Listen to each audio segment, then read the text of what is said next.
कांग्रेस नेता राहुल गांधी ने कल एक प्रेस कॉन्फ्रेंस करके केंद्र सरकार पर विपक्षी नेताओं की जासूसी करने के गंभीर आरोप लगाए। अब तक का राहुल गांधी का प्रधानमंत्री नरेंद्र मोदी के ऊपर ये सबसे बड़ा हमला था। इसी पे चर्चा करने के लिए कल टीवी लैब पर एक परिचर्चा का आयोजन किया गया। उस परिचर्चा में भाग लिया वरिष्ठ पत्रकार शकील अख्तर, वरिष्ठ पत्रकार प्रशांत टंडन, वरिष्ठ पत्रकार भारत शर्मा, वरिष्ठ पत्रकार संजय कुमार सिंह, वरिष्ठ पत्रकार अमलेंदु उपाध्याय यानी मैंने, वरिष्ठ पत्रकार डॉक्टर दीपक पाजपुर और राजनीतिक विश्लेषक प्रोफेसर अखिल स्वामी और प्रोफेसर रविकांत ने। परिचर्चा का संचालन किया देशबंधु टीवी लाइव के प्रधान संपादक राजीव रंजन श्रीवास्तव ने। तो आइए सुनते हैं इस परिचर्चा के प्रमुख अंश आभार। और अगर आपने अभी तक हमारा यूट्यूब चैनल सब्सक्राइब नहीं किया तो इस चैनल को सब्सक्राइब कर लीजिए, वीडियो को ज़्यादा से लाइक और शेयर कीजिए और कमेंट करके बताइए कि इस परिचर्चा पर आपकी क्या राय है। तो आइए सुनते हैं इस परिचर्चा के प्रमुख अंश आभार। और बीजेपी के लिए एक बड़ी मुसीबत खड़ी हो गई है। दरअसल राहुल गांधी ने आज एक प्रेस कॉन्फ्रेंस में बता दिया है कि इस देश में प्रधानमंत्री नरेंद्र मोदी कौन से नंबर पर आते हैं। बात की शुरुआत करूं, लेकिन उससे पहले आइए उस प्रेस कॉन्फ्रेंस के एक छोटे से हिस्से को सुनते हैं। राहुल गांधी ने आज अचानक प्रेस कॉन्फ्रेंस क्यों करके और क्यों उन्होंने सीधे नंबर वाली बात कही है। वहां तोते की जान वाली भी बात कह रहे हैं राहुल गांधी। ये तोता कौन है राजा, कौन किस नंबर पे देश के प्रधानमंत्री आते हैं, सारी बातों का खुलासा यहां पर राहुल गांधी ने आज अपने एक छोटे से प्रेस कॉन्फ्रेंस में, छोटी सी प्रेस कॉन्फ्रेंस लेकिन बहुत महत्वपूर्ण, और उसमें बहुत सारी बातें उन्होंने यहां रख दी हैं। आइए जरा राहुल गांधी की उस बाइट को, उस बात को सुनते हैं जहां से ये शुरुआत कर रहे हैं। राजा की जान जो है वो तोते में कैसे बसती थी, सुनिए। एक पुरानी कहानी है। पहले टाइम, बहुत सालों पहले हिंदुस्तान में एक राजा हुआ करता था।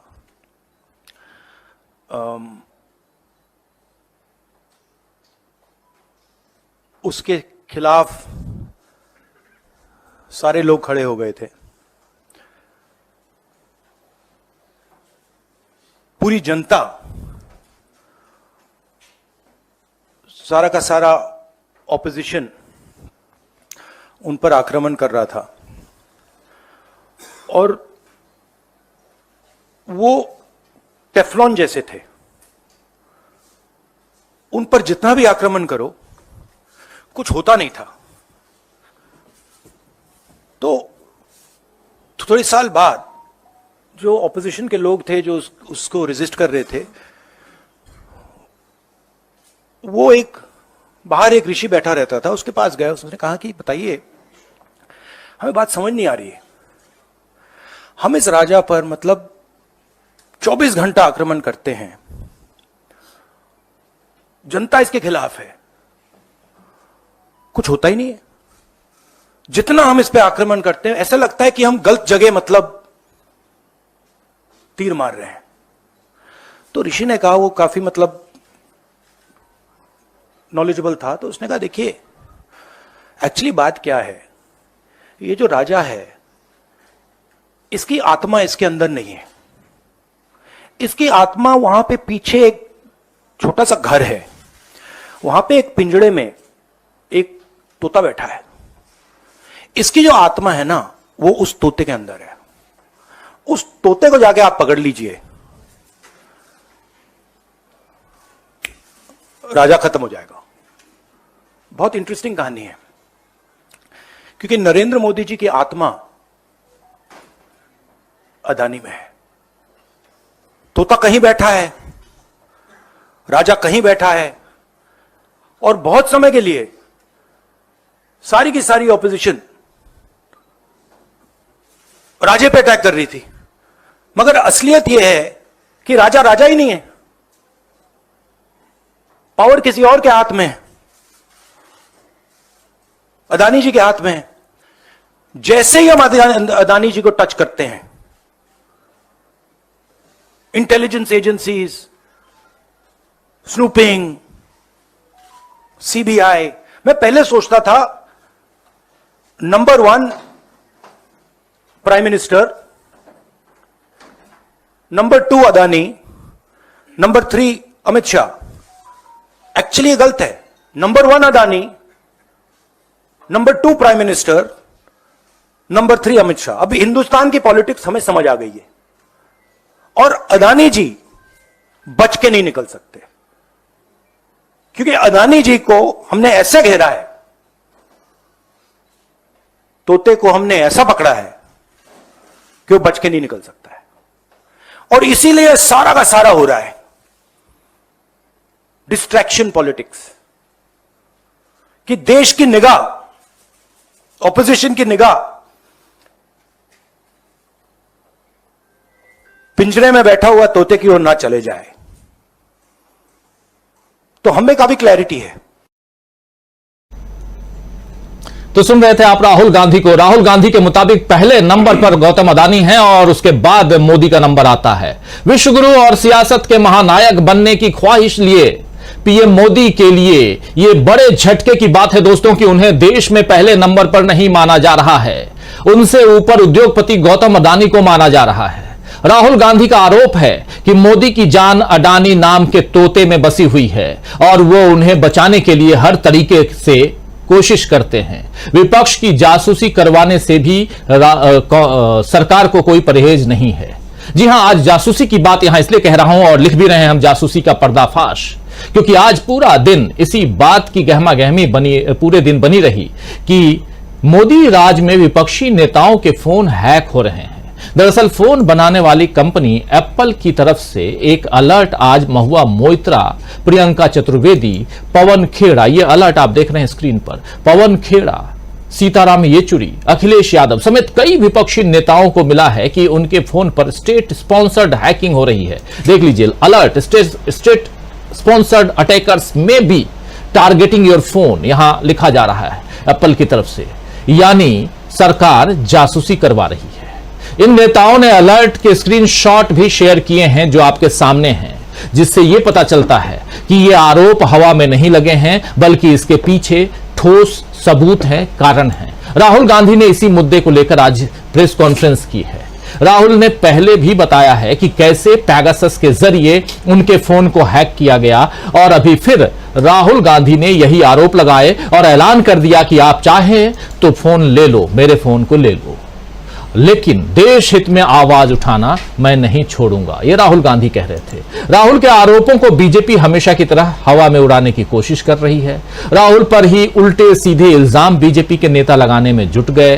केंद्रीय आईटी और रेल मंत्री अश्विनी वैष्णव ने दोपहर बाद एक प्रेस कॉन्फ्रेंस करके यह कहा कि एप्पल की ओर से भेजे गए मेल से यह समझा जा सकता है कि उनके पास कोई स्पष्ट जानकारी नहीं है। उन्होंने एक अनुमान के आधार पर अलर्ट भेजा है।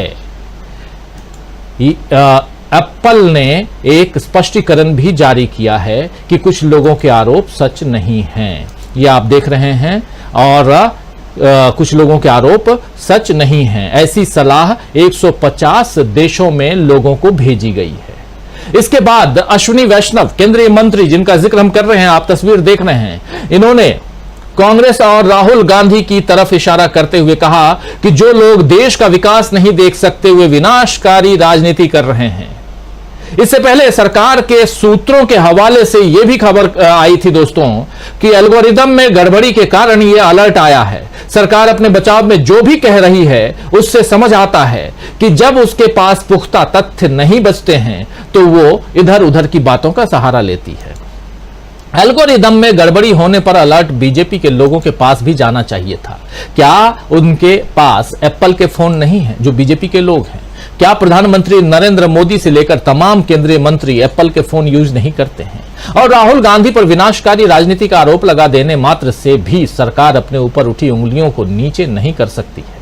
इस वक्त देश में बीजेपी की हालत खस्ता है और उसके जीतने के आसार विधानसभा चुनाव में भी नहीं दिख रहे हैं। राम मंदिर के सहारे 2024 में जीत की कोशिश बीजेपी कर रही है, लेकिन इंडिया गठबंधन इस कोशिश पर पानी फेर सकता है। सरकार की चापलूसी में लगे मीडिया की पोल भी अब सोशल मीडिया के सहारे खुल चुकी है। कुल मिलाकर चारों तरफ से बीजेपी की हालत खराब है और उसमें जासूसी कांड का पर्दाफाश बीजेपी को और परेशानी में डाल रहा है। राहुल गांधी ने मोदी पर जासूसी के आरोपों को लेकर अब तक का सबसे बड़ा हमला किया है। क्या इस हमले से बच पाएगी बीजेपी या फिर बचाव करते हुए अपने ही पैरों पर मारेगी कुल्हाड़ी? इन तमाम सवालों का जवाब ढूंढेंगे, हम खोजेंगे। लेकिन उससे पहले इसी प्रेस कॉन्फ्रेंस में राहुल गांधी से एक पत्रकार ने पूछा कि जब आप कह रहे हैं कि नंबर 1 पर अदानी हैं, तो प्रधानमंत्री को तो आप हरा सकते हैं, लेकिन अदानी को कैसे हराएंगे? उस सवाल का जवाब क्या दिया राहुल गांधी ने, जरा उसको भी सुनिए। राहुल जी, अभी आपने एक बड़ा खुलासा किया। आपने कहा कि देश में अडानी सरकार चल रही है। आपकी बातचीत का लब्बुल लुआब था। तो लोकतांत्रिक देश में आप एक वोटिंग के जरिए सरकारें बदल सकते हैं, तो मोदी सरकार तो आप बदल सकते हैं, लेकिन अडानी सरकार कैसे बदलेंगे? ये बड़ा इंटरेस्टिंग प्रॉब्लम है। आइडियाज है मेरे पास। नहीं तो कुछ अगर शेयर कर पाए कि ये नहीं, शेयर ऐसे आइडिया शेयर नहीं करते हैं। टाइम आएगा तो दिखाएंगे अडानी सरकार कैसे बदली जाती है। बट आपने बहुत गहरी बात बोली है। तो अदानी सरकार कैसे बदलेगी, यह भी समय आएगा तो राहुल गांधी बताएंगे। तो सीधा हमला गौतम अडानी पर, सीधा हमला नरेंद्र मोदी पर और सीधा यहां जासूसी कांड का पर्दाफाश। उस जासूसी कांड एप्पल को लेकर जो कुछ राहुल गांधी ने इसी प्रेस कॉन्फ्रेंस में बताया है वो भी आपके सामने थोड़ी देर बाद रखेंगे, लेकिन इस चर्चा को आगे बढ़ाते हैं।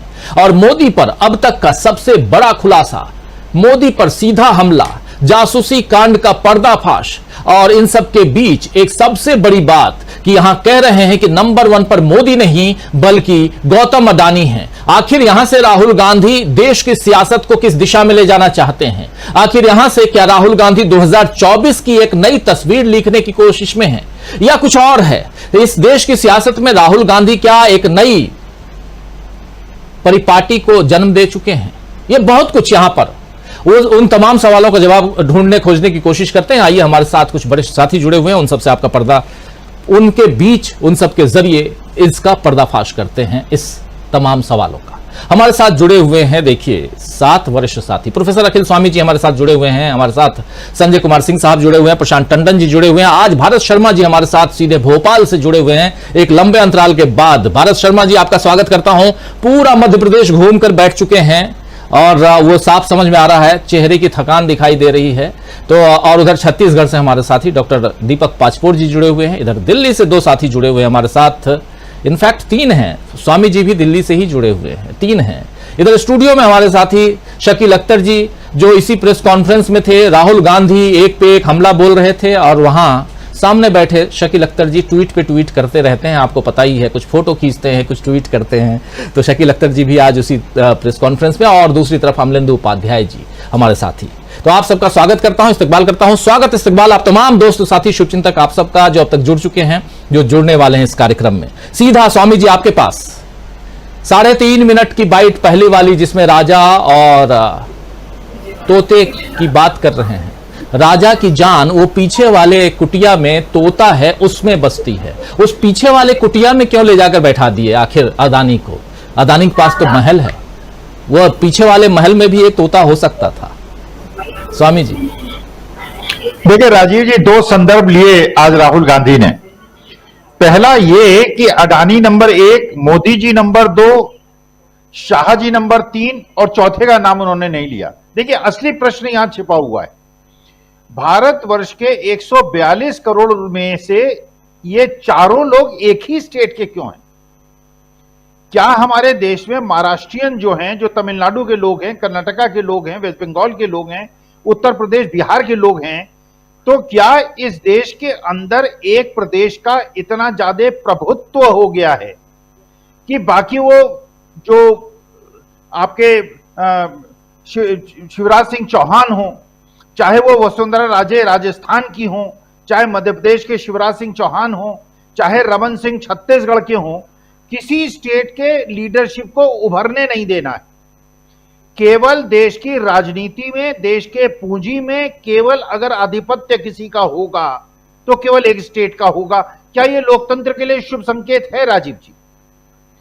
दूसरी बात आप ये समझिए, जो बात हुई कि अडानी जी की जो पूरी, देखिए असली मुद्दा क्या है, असली मुद्दा क्या है?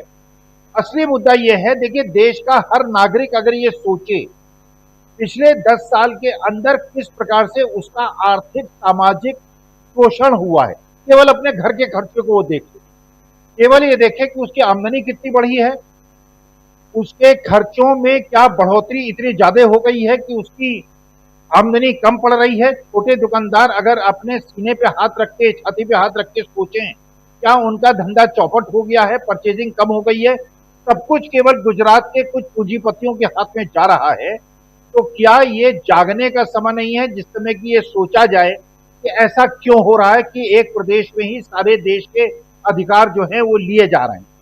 दूसरी बात ये हुई कि ये अब एक उन्होंने अरविंद केजरीवाल जी को न्योता दे दिया कि ईडी ने उन्हें सम्मन कर लिया।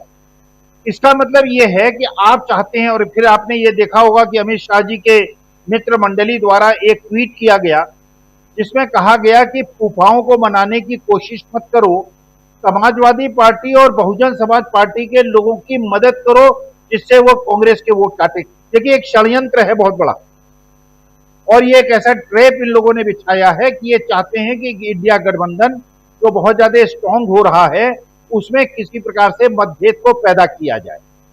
देखिए वास्तविकता ये है कि देश में आज की तारीख में राहुल गांधी जिस प्रकार से देश के राजनीतिक पटल कर उभर कर सामने आ रहे हैं, एस्पिरेशन का एक केंद्र बिंदु बन गए हैं, और जिसमें ये पता चल रहा है, देखिए अगर ये सारे जितनी सूचनाएं हैं इनको पेगासस के माध्यम से या जो एप्पल ने कहा उसके माध्यम से निकालने का प्रयास हो रहा है, तो ये पता चलाना बहुत ज्यादा आवश्यक है कि अडानी जी के बारे में जो इंटरनेशनल फाइनेंशियल इंस्टीट्यूशंस और न्यूज़पेपर्स खबरें दे रहे हैं उनकी जांच सरकार क्यों नहीं कर रही है।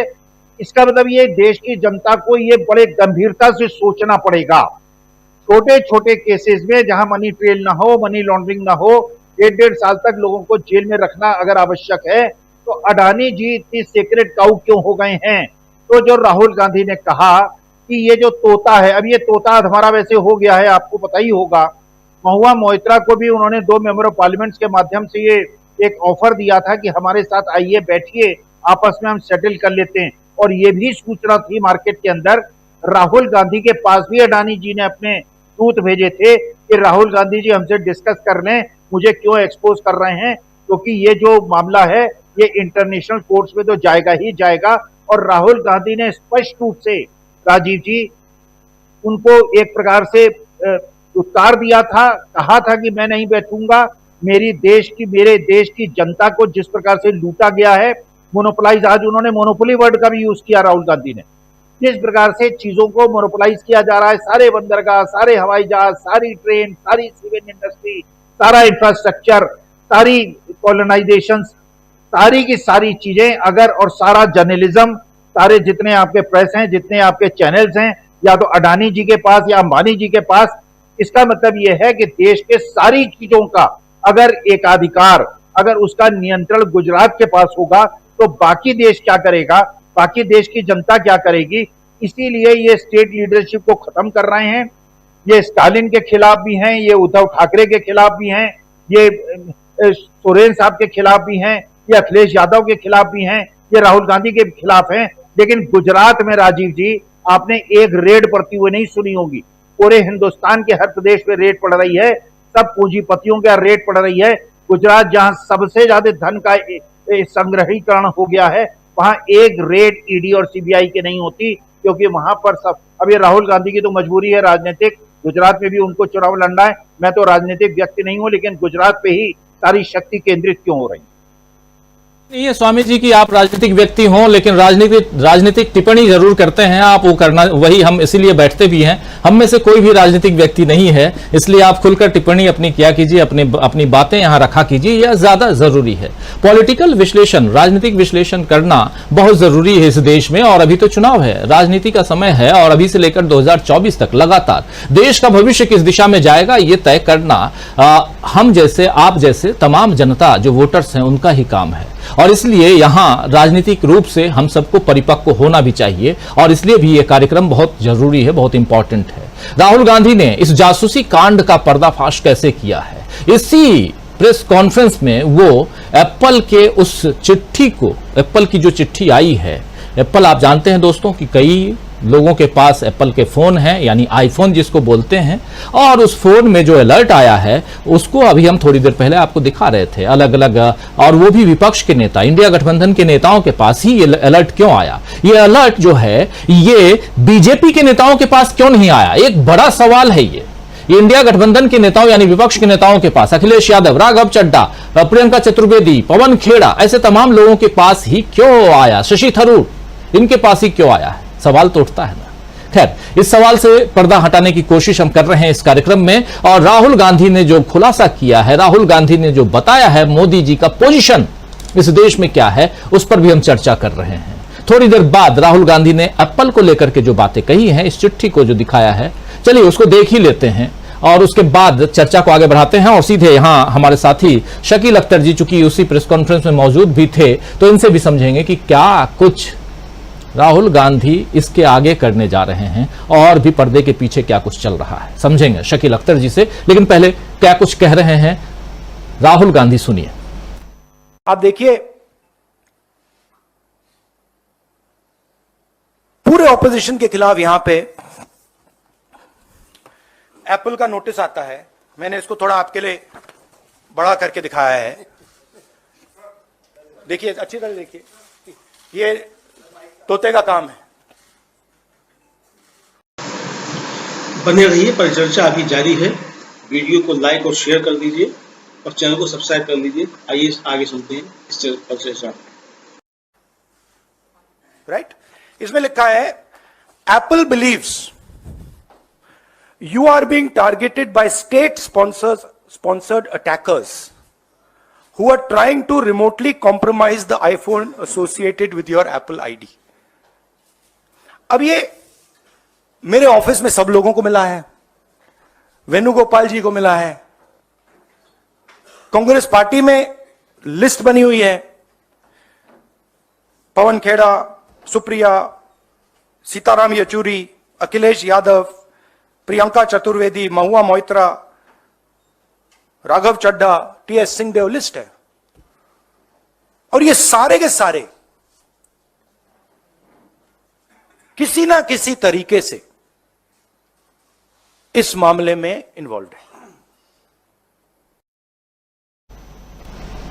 तो सुन रहे थे आप राहुल गांधी को। सीधा शकील अख्तर जी, क्या कुछ है ये और कैसे इससे निपटेगा विपक्ष, और जो कुछ यहाँ अश्विनी वैष्णव को आपने सुन लिया, उन्होंने जो कुछ कहा है, इनके अलावा भी कई बीजेपी के नेता वो भी अपनी बात और सीधा हमला राहुल गांधी पर, क्या कुछ चल रहा है अंदर खाने? देखिए, अभी तो राहुल पे और ज़्यादा हमले होंगे, क्योंकि आज राहुल ने अपना सबसे बड़ा हमला जो है वो मोदी जी पे कर दिया। मोदी जी को नंबर 2 बताकर उन्होंने एक बहुत बड़ा मैसेज दिया है कि इस देश का शासन जो है वो मोदी जी नहीं, वो अडानी जी चला रहे हैं, और इसका जो है असर बहुत व्यापक होगा। एक तो इसका असर जो है देश के उद्योगपतियों में होने जा रहा है। जो उद्योगपति खुद को हमेशा से सोतेला समझ रहे थे, आज उन्हें भरोसा हो गया कि अगर राहुल वापस आए तो राहुल जो है इस क्रोनी कैपिटलिज्म को खत्म कर देंगे। राहुल ने ये बात बहुत स्पष्ट कर दी है कि वह पूंजीवाद के या उद्योगपतियों के या कॉर्पोरेट सिस्टम के खिलाफ नहीं है, वो सिर्फ इस बात के खिलाफ है कि एक ही आदमी पूरा देश क्यों चलाए। उसी के पास बंदरगाह हो, उसी के पास रेल हो, उसी के पास एयरपोर्ट हो, उसी के पास किसानों का अनाज हो, सब कुछ उसी के पास क्यों हो। देश में जो बड़े उद्योगपति हैं वो 100, 500, 1000 क्यों नहीं हो। उसके बाद जो मध्यम दर्जे के उद्योगपति हैं वो 10, 20, 50 हजार क्यों ना हो, और उसके बाद जो छोटे उद्योगपति हैं वो लाखों में क्यों ना हो। ये मैसेज जो है देश में बहुत अच्छी तरह पहुंच चुका है। हर आदमी, हर युवा अपना उद्योग शुरू करना चाहता है, अपना काम शुरू करना चाहता है, आगे बढ़ना चाहता है, मगर आज राहुल ने बताया कि वो आप कर नहीं पाओगे। आपको तो खाली आईएएस बनाने के सपने दिखा रहे हैं जो लाखों में से एक बनता है, क्योंकि आप जिस भी बिजनेस में जाएंगे तो 2 दिन बाद आपको मालूम पड़ेगा वो काम तो अडानी जी कर रहे हैं, आपको वहां से भगा दिया जाएगा। आपको न बैंक लोन देगा न कहीं से कोई सहायता मिलेगी। तो आज राहुल ने, जिसे कहते हैं कि अपना सबसे बड़ा और ताकतवर हमला किया है, और इस हमले का परिणाम यह है कि अब विपक्ष जो है वो इस बात को समझ गया है कि राहुल जो है अडानी जी को छोड़ने वाले नहीं है। आज राहुल जी इस बात से कहने से थोड़ा सा बच गए कि मैं क्या करूंगा अडानी जी का इलाज, लेकिन वो अभी कुछ दिन पहले इसको कह चुके हैं। राहुल ने बता दिया कि मैं अडानी जी की सारी संपत्ति देश के गरीबों को और युवाओं को बांट दूंगा, ये बता चुके हैं राहुल जी। लेकिन आज उन्होंने शायद सोचा होगा कि अभी ये कहने का प्रेस कॉन्फ्रेंस में वक्त नहीं आया है, पब्लिक मीटिंग की बात अलग होती है, तो उन्होंने इस बात को नहीं कहा। देखिए, ये जो बात आज राहुल गांधी ने कही है, इसको अरुण शौरी जो है करीब 7-8 साल पहले कह चुके हैं। अरुण शौरी ने प्रेस क्लब में एक प्रोग्राम में कहा था कि भाजपा को केवल 2.5 लोग चला रहे हैं जी, और आज राहुल ने उससे आगे बढ़कर कह दिया कि 2.5 लोग नहीं, वो 1.5 भी अलग हो गए, अब तो सिर्फ एक शख्स चला रहा है, और वो भी पॉलिटिक्स का आदमी नहीं है, जनता के द्वारा चुना हुआ आदमी नहीं है, वो शख्स जो है वो एक उद्योगपति है। ये बहुत ही खतरनाक मैसेज है। मतलब एक जो जवाबदेही का सिद्धांत होता है, हम जवाब किससे मांगते हैं? प्रधानमंत्री जी से। पार्लियामेंट के अंदर जो सांसद हैं वो प्रधानमंत्री जी से जवाब मांगते हैं, लेकिन जवाबदेह प्रधानमंत्री जी है ही नहीं है। आज जो बहुत बड़ी बात राहुल ने कही है कि प्रधानमंत्री जी तो वो करते हैं जो उनसे करवाया जाता है, यानी अडानी जी करवा रहे हैं। बहुत ही गंभीर आरोप है, और इसका जवाब ये वैष्णव जी और दूसरे नेता नहीं दे सकते, खुद प्रधानमंत्री जी को देना पड़ेगा इसका जवाब कि वास्तविकता क्या है, और उन्हें बताना पड़ेगा कि देश जो है वह किस पे भरोसा करे जी। इसके अलावा जो जासूसी की बात की है वो तो बहुत गंभीर है ही अपने आप में, लेकिन हमारे ख्याल में सबसे बड़ी बात आज यही है कि देश की शक्ति जो प्रधानमंत्री में निहित होती है, जो राष्ट्रपति उनको मनोनीत करता है देश चलाने के लिए, एग्जीक्यूटिव पावर प्रधानमंत्री में होती है, अगर वो उनमें नहीं है तो फिर देश की जो हमारी सार्वभौमिकता है, जो हमारे देश की स्वतंत्रता है, वो बड़े खतरे में है जी। ये सबसे बड़ा सवाल है राजीव जी आज। जी, बहुत बड़ी बात और बहुत बड़ा अगर कहें तो आरोप है। राहुल गांधी ने इतना अभी तक नहीं किया था। इस अंदाज में प्रेस कॉन्फ्रेंस राहुल गांधी ने या प्रेस के सामने आकर के सीधा हमला नरेंद्र मोदी पर नहीं, बल्कि सीधा हमला ये अदानी पर है। अभी तक नरेंद्र मोदी के जरिए राहुल गांधी अदानी को घेरते थे, लेकिन आज उस जो अभी शुरुआत में आपने राहुल गांधी की बाइट सुनी, जिसमें राजा और तोते की कहानी जो वो बता रहे हैं, उसमें उन्होंने साफ साफ कह दिया कि अब पता चल गया है कि आखिर इस राजा की जो आत्मा है वो कहां बसती है। और उसके बाद एक पत्रकार के सवाल का जवाब भी देते हुए उन्होंने कहा कि हां बिल्कुल अदानी सरकार को हम गिराएंगे, लेकिन अभी यहां पब्लिकली हम नहीं बोल रहे हैं, बाद में समय आएगा तो करेंगे, बताएंगे। तो बहुत कुछ। और जैसा आप बता रहे हैं शकील अख्तर जी, जरा आना चाहता हूं भारत शर्मा जी के पास। पहले भारत जी जरा उधर भोपाल की बात, मध्य प्रदेश की बात, चुनाव की बात करेंगे हम।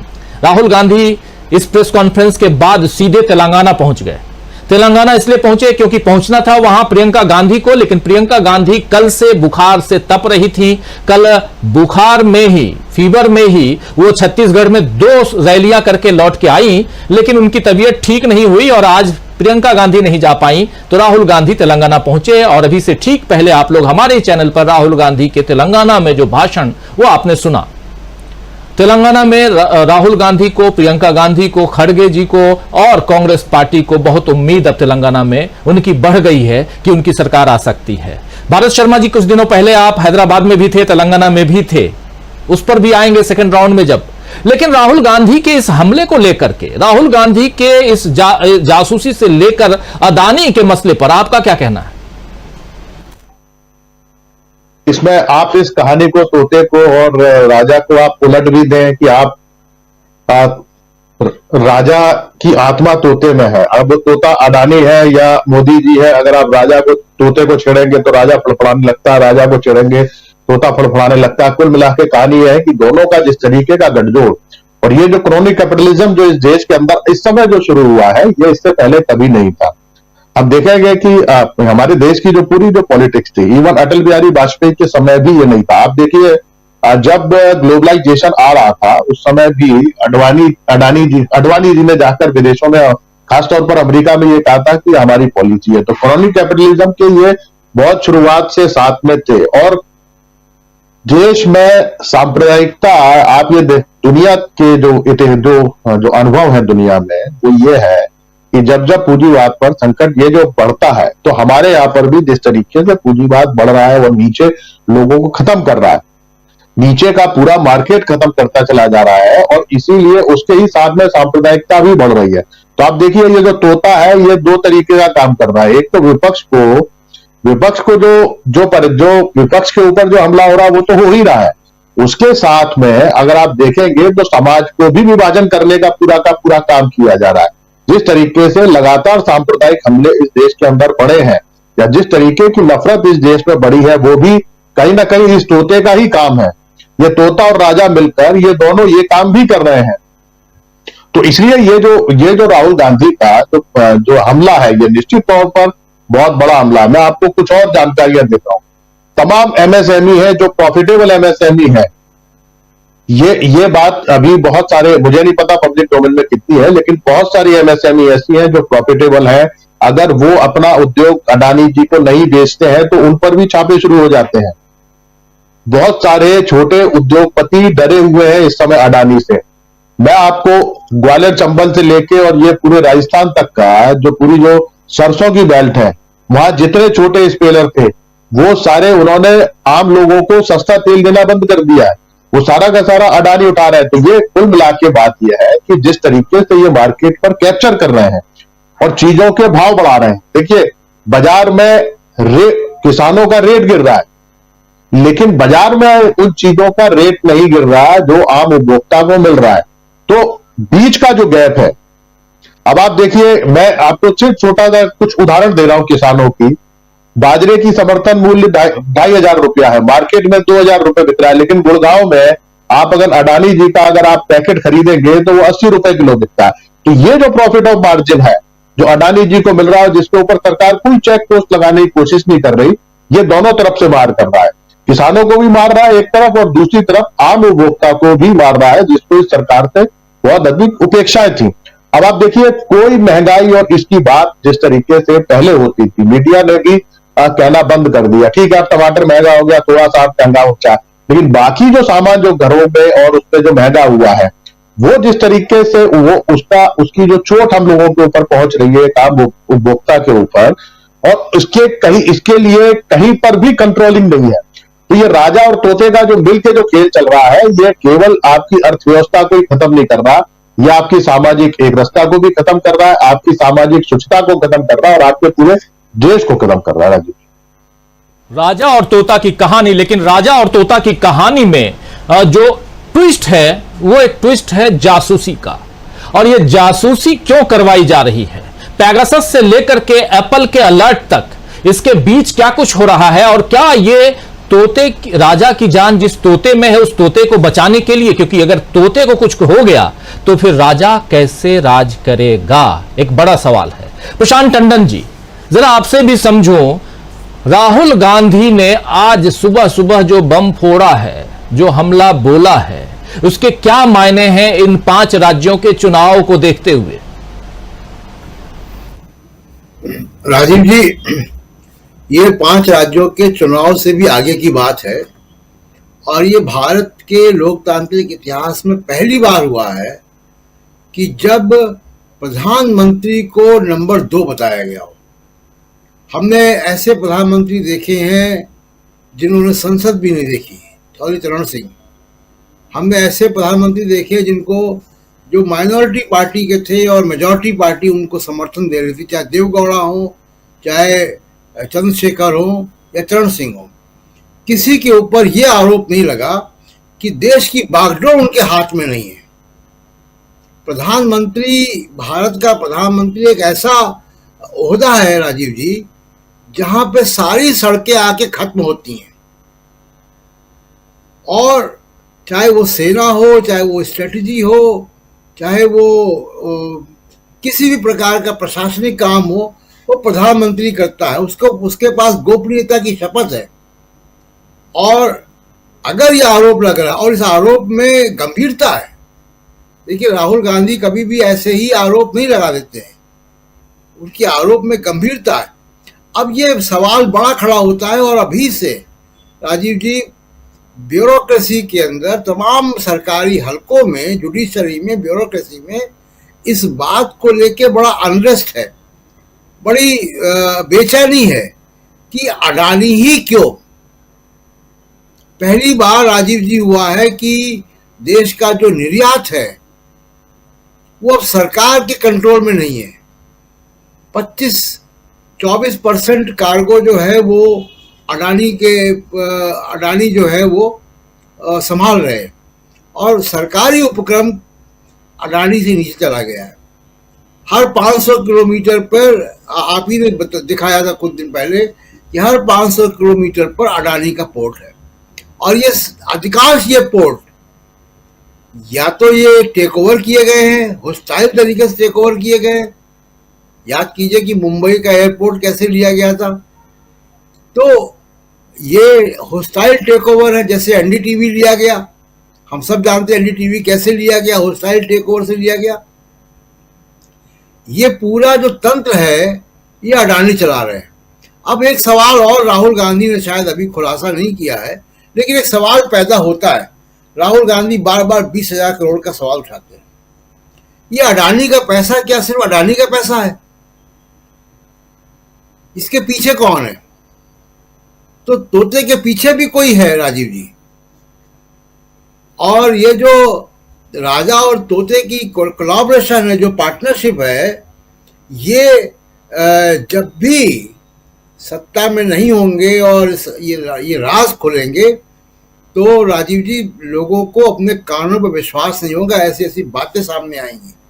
रोज नए घोटाले अंतरराष्ट्रीय मीडिया में आ रहे हैं, चाहे वो रेगुलेटर से इन्वेस्टर्स की डिटेल छिपाने का मामला हो, हिंडनबर्ग ने जो आरोप लगाए उसका मामला हो, हिंडनबर्ग के बाद जो आरोप लगे उसका मामला हो। फाइनेंशियल टाइम्स सीरीज और रिपोर्ट छाप चुका है अडानी के बारे में, किसी पे कोई जांच नहीं हुई अभी तक।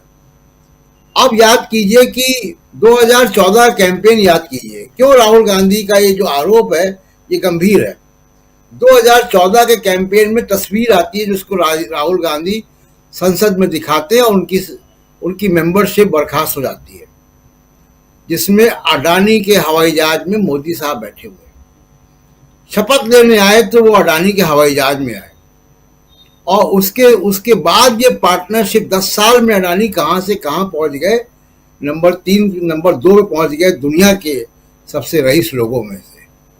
तो ये जो पार्टनरशिप है ये भारत जैसे इतने बड़े लोकतंत्र में जिसकी इतनी ताकतवर ब्यूरोक्रेसी, जिसको स्टील फ्रेम ऑफ इंडिया कहा जाता है, इतनी पावरफुल जुडिशरी है, पार्लियामेंट है, मीडिया, इन सब के लिए शर्म की बात है। अगर राहुल गांधी को ये कहना पड़ रहा है कि देश में नंबर 1 व्यक्ति जो है वो अडानी है, मोदी नंबर 2 है प्रधानमंत्री, तो ये देश के लोकतंत्र के लिए और व्यवस्था के लिए शर्मनाक बात है। और जो आपने कहा कि विधानसभा चुनाव में इसका क्या असर होगा, बिल्कुल असर होगा। अभी हम मध्य प्रदेश, राजस्थान घूम कर आए, अडानी का मामला गांव-गांव तक लोग जानते हैं, तो इसका पॉलिटिकल असर तो होगा ही। और बाकी विपक्षी पार्टियों को भी आप देखिए, जो भी अडानी के खिलाफ बोल रहा है, महुआ मोइत्रा बोल रही, उनकी मेंबरशिप के ऊपर तलवार लटकी हुई है। कभी भी उनको फिक्स करके उनकी मेंबरशिप खत्म की जा सकती है। राहुल गांधी अडानी पर भाषण देके पार्लियामेंट में भुगत चुके हैं और उनकी मेंबरशिप खत्म कर दी गई। जो भी अडानी पे सवाल खड़ा कर रहा है उसके ऊपर छापे पड़ते हैं, चाहे वो पत्रकार हो, उसके यहाँ ईडी पहुंचती है, उसके यहाँ एजेंसियां लग जाती है। तो ये पूरा जो तंत्र है एजेंसियों का और ये इसके तार विदेशों तक फैले हुए हैं। सबसे बड़ी बात राजीव जी, जो पहले कभी नहीं हुआ, कि विदेश नीति को भी प्रभावित कर रहा है। इजराइल से बड़े तार बिछे हुए हैं। पेगासस का नाम अभी आप ले रहे थे, कहाँ की कंपनी है? एनएसओ, इजराइल कंपनी है। हाइफा पोर्ट कहाँ है? इजराइल में है। मोदी जी का ट्वीट आया इजराइल के की तरफ झुका हुआ पहला ट्वीट हाइफा पोर्ट क्योंकि वहां पे था अडानी जी का। तो ये जो विदेश नीति तक अगर प्रभावित कर रहा है भारत को, तो उसमें मुझे इस बात में कोई संदेह नहीं है कि राहुल गांधी का जो ये आरोप है बहुत गंभीर है। पहली बार ऐसा आरोप लगा है और इसमें सत्यता भी नजर आती है क्योंकि एक्शंस हैं, एक्शंस उसकी गवाही दे रहे हैं कि उसमें विदेश नीति से लेकर जिनके यहाँ रेड पड़ती है, जिनकी मेंबरशिप खत्म होती है लोकसभा की, वो सब चीजों के तार मिल रहे हैं। तो इन डॉट्स को मिलाएं तो एक तस्वीर जो उभरती है वो वही तस्वीर उभरती है जो राहुल गांधी बता रहे हैं। राजीव जी, बिल्कुल, तोते में राजा की जान और ये कहानी बताते हुए राहुल गांधी ने आज ये बता दिया कि देश के प्रधानमंत्री नरेंद्र मोदी पहले नंबर पर नहीं बल्कि दूसरे नंबर पर हैं। इस देश को कौन चला रहा है ये बता रहे थे राहुल गांधी। इस देश को चला रहे हैं गौतम अडानी, उद्योगपति। गौतम अडानी पर राहुल गांधी अभी तक हमला करते आए, लेकिन मोदी के जरिए आज जो बातें यहां अडानी की कर रहे थे राहुल गांधी, और पैगासस के मामले से कैसे इस बात को, पैगासस तो एक उससे शुरुआत हुई थी जासूसी कांड की, याद कीजिए, लेकिन वहां से लेकर आज एप्पल के अलर्ट तक जो बातें आई हैं उसमें आखिर अडानी कहां से आ गए, ये तमाम बातें हैं जिस पर हम चर्चा कर रहे हैं। चुनाव का वक्त है, 5 राज्यों में चुनाव, छत्तीसगढ़, मध्य प्रदेश, राजस्थान, तेलंगाना, मिजोरम, इन 5 राज्यों में राहुल गांधी इसके बाद तेलंगाना पहुंच गए। 2 दिन तक राहुल गांधी तेलंगाना में रहने वाले हैं जहां प्रियंका गांधी को होना चाहिए था, लेकिन प्रियंका गांधी बीमार हैं। हमारे साथ इधर जुड़ गए हैं प्रोफेसर रविकांत जी। रविकांत जी, आपका स्वागत करता हूं और सीधा पहले आपके पास आता हूं, फिर संजय जी के पास आता हूं। बहुत कुछ आप सुन चुके होंगे जो हम चर्चा कर रहे हैं, राहुल गांधी की प्रेस कॉन्फ्रेंस की चर्चा कर रहे हैं। जरा आपसे भी समझूं कि आखिर इतना बड़ा हमला राहुल गांधी ने कुछ सोच समझ के ही किया होगा।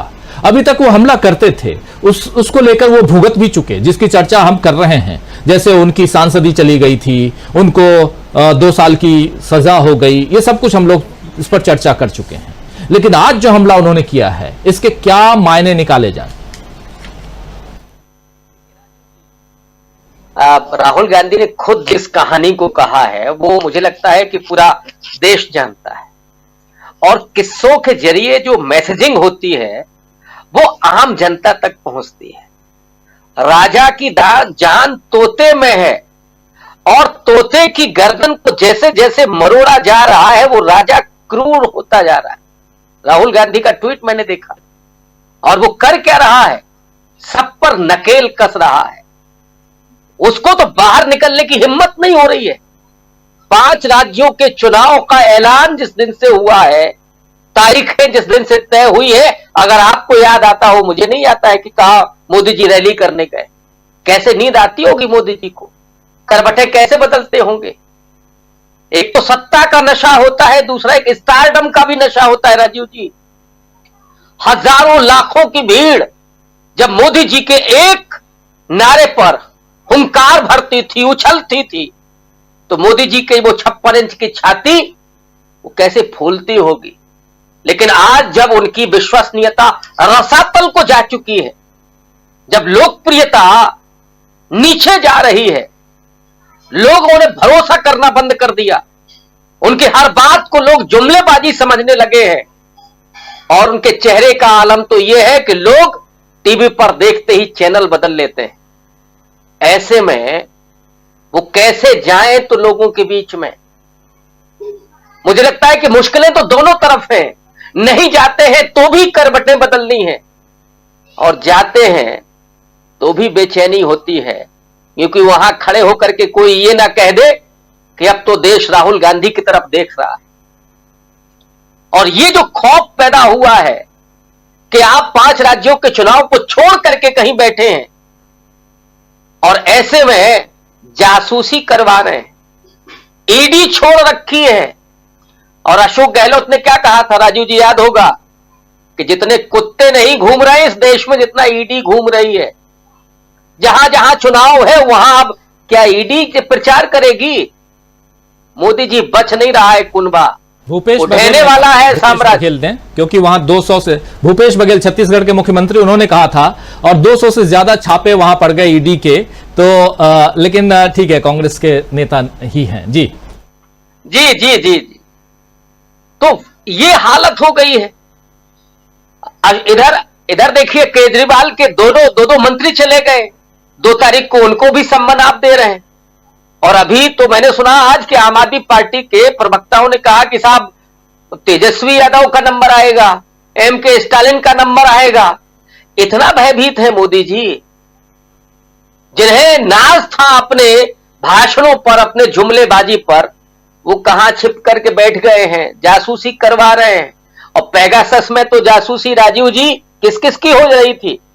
केवल विपक्ष के नेताओं की नहीं, केवल पत्रकारों की नहीं, अपने नेताओं की, अपने मंत्रियों की हो रही थी। कितना डर है। जब अपने लोगों से डर लगता है तो वो, इसको कहते हैं कि तानाशाह भी डरता है। और तानाशाह कहां से बनता है? बाबा साहब अंबेडकर ने जो कहा था संविधान सभा में कि धर्म के क्षेत्र में भक्ति मुक्ति का साधन है, लेकिन राजनीति में भक्ति तानाशाही को पैदा करती है। ये जो तमाम समर्थकों ने, जो अंधे समर्थकों ने जो तानाशाही उनके भीतर पैदा की है, उसके जरिए वो अब सत्ता को नहीं छोड़ना चाहते, डरे हुए हैं और इसीलिए ये सब जासूसी कर रहे हैं। लेकिन राहुल गांधी ने आज वो कहानी सुना दी जो इस देश का बच्चा बच्चा सुनता है अपने नाना से, अपने दादा से, अपनी नानी से, अपनी दादी से, कि राजा की जान तो उस तोते में है। और जैसे जैसे उस तोते की गर्दन मरोड़ी जाती है, राजा बेचैन हो उठता है और क्रूरतम हमले करता है। वही हो रहा है। और वो सच आज राहुल गांधी की जुबान पर आज था, जिसको पूरे देश ने सुना। जुबां पे यही बात और बार बार। जरा आपके पास भी आना चाहता हूं संजय जी, आप कैसे देखते हैं राहुल गांधी के इन आरोपों को, इस हमले को, और यहां से कहां जाते हुए देश की राजनीति को? क्या कुछ परिवर्तन भी देखेंगे हम?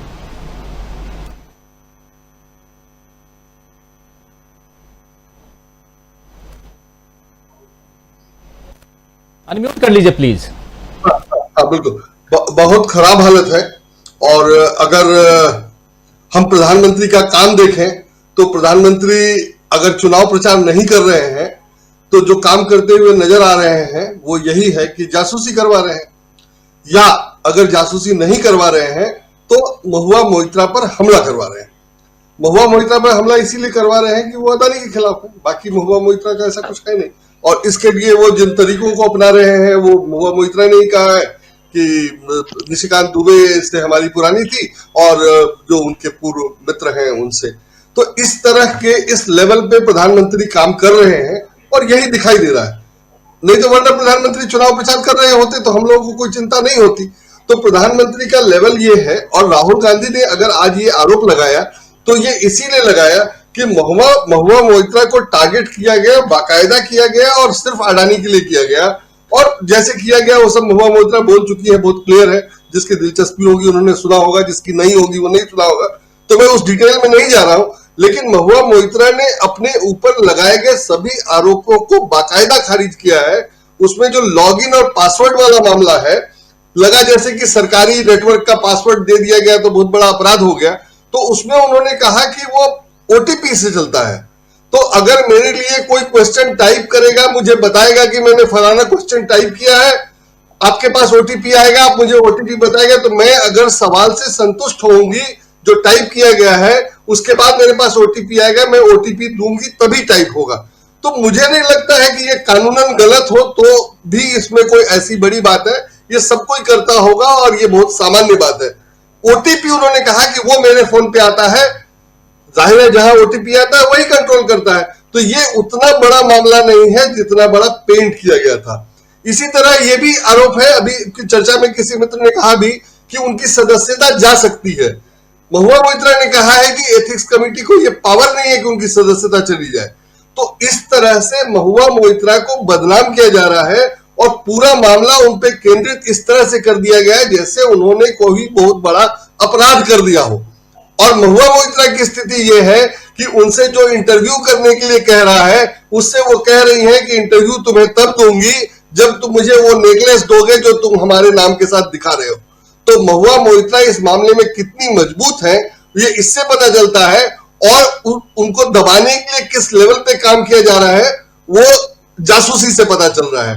अगर एप्पल ने कहा है कि जासूसी हो रही है और ऐसे समय में कहा है, तो उससे भी महुआ मोइत्रा के आरोपों को दम मिलता है।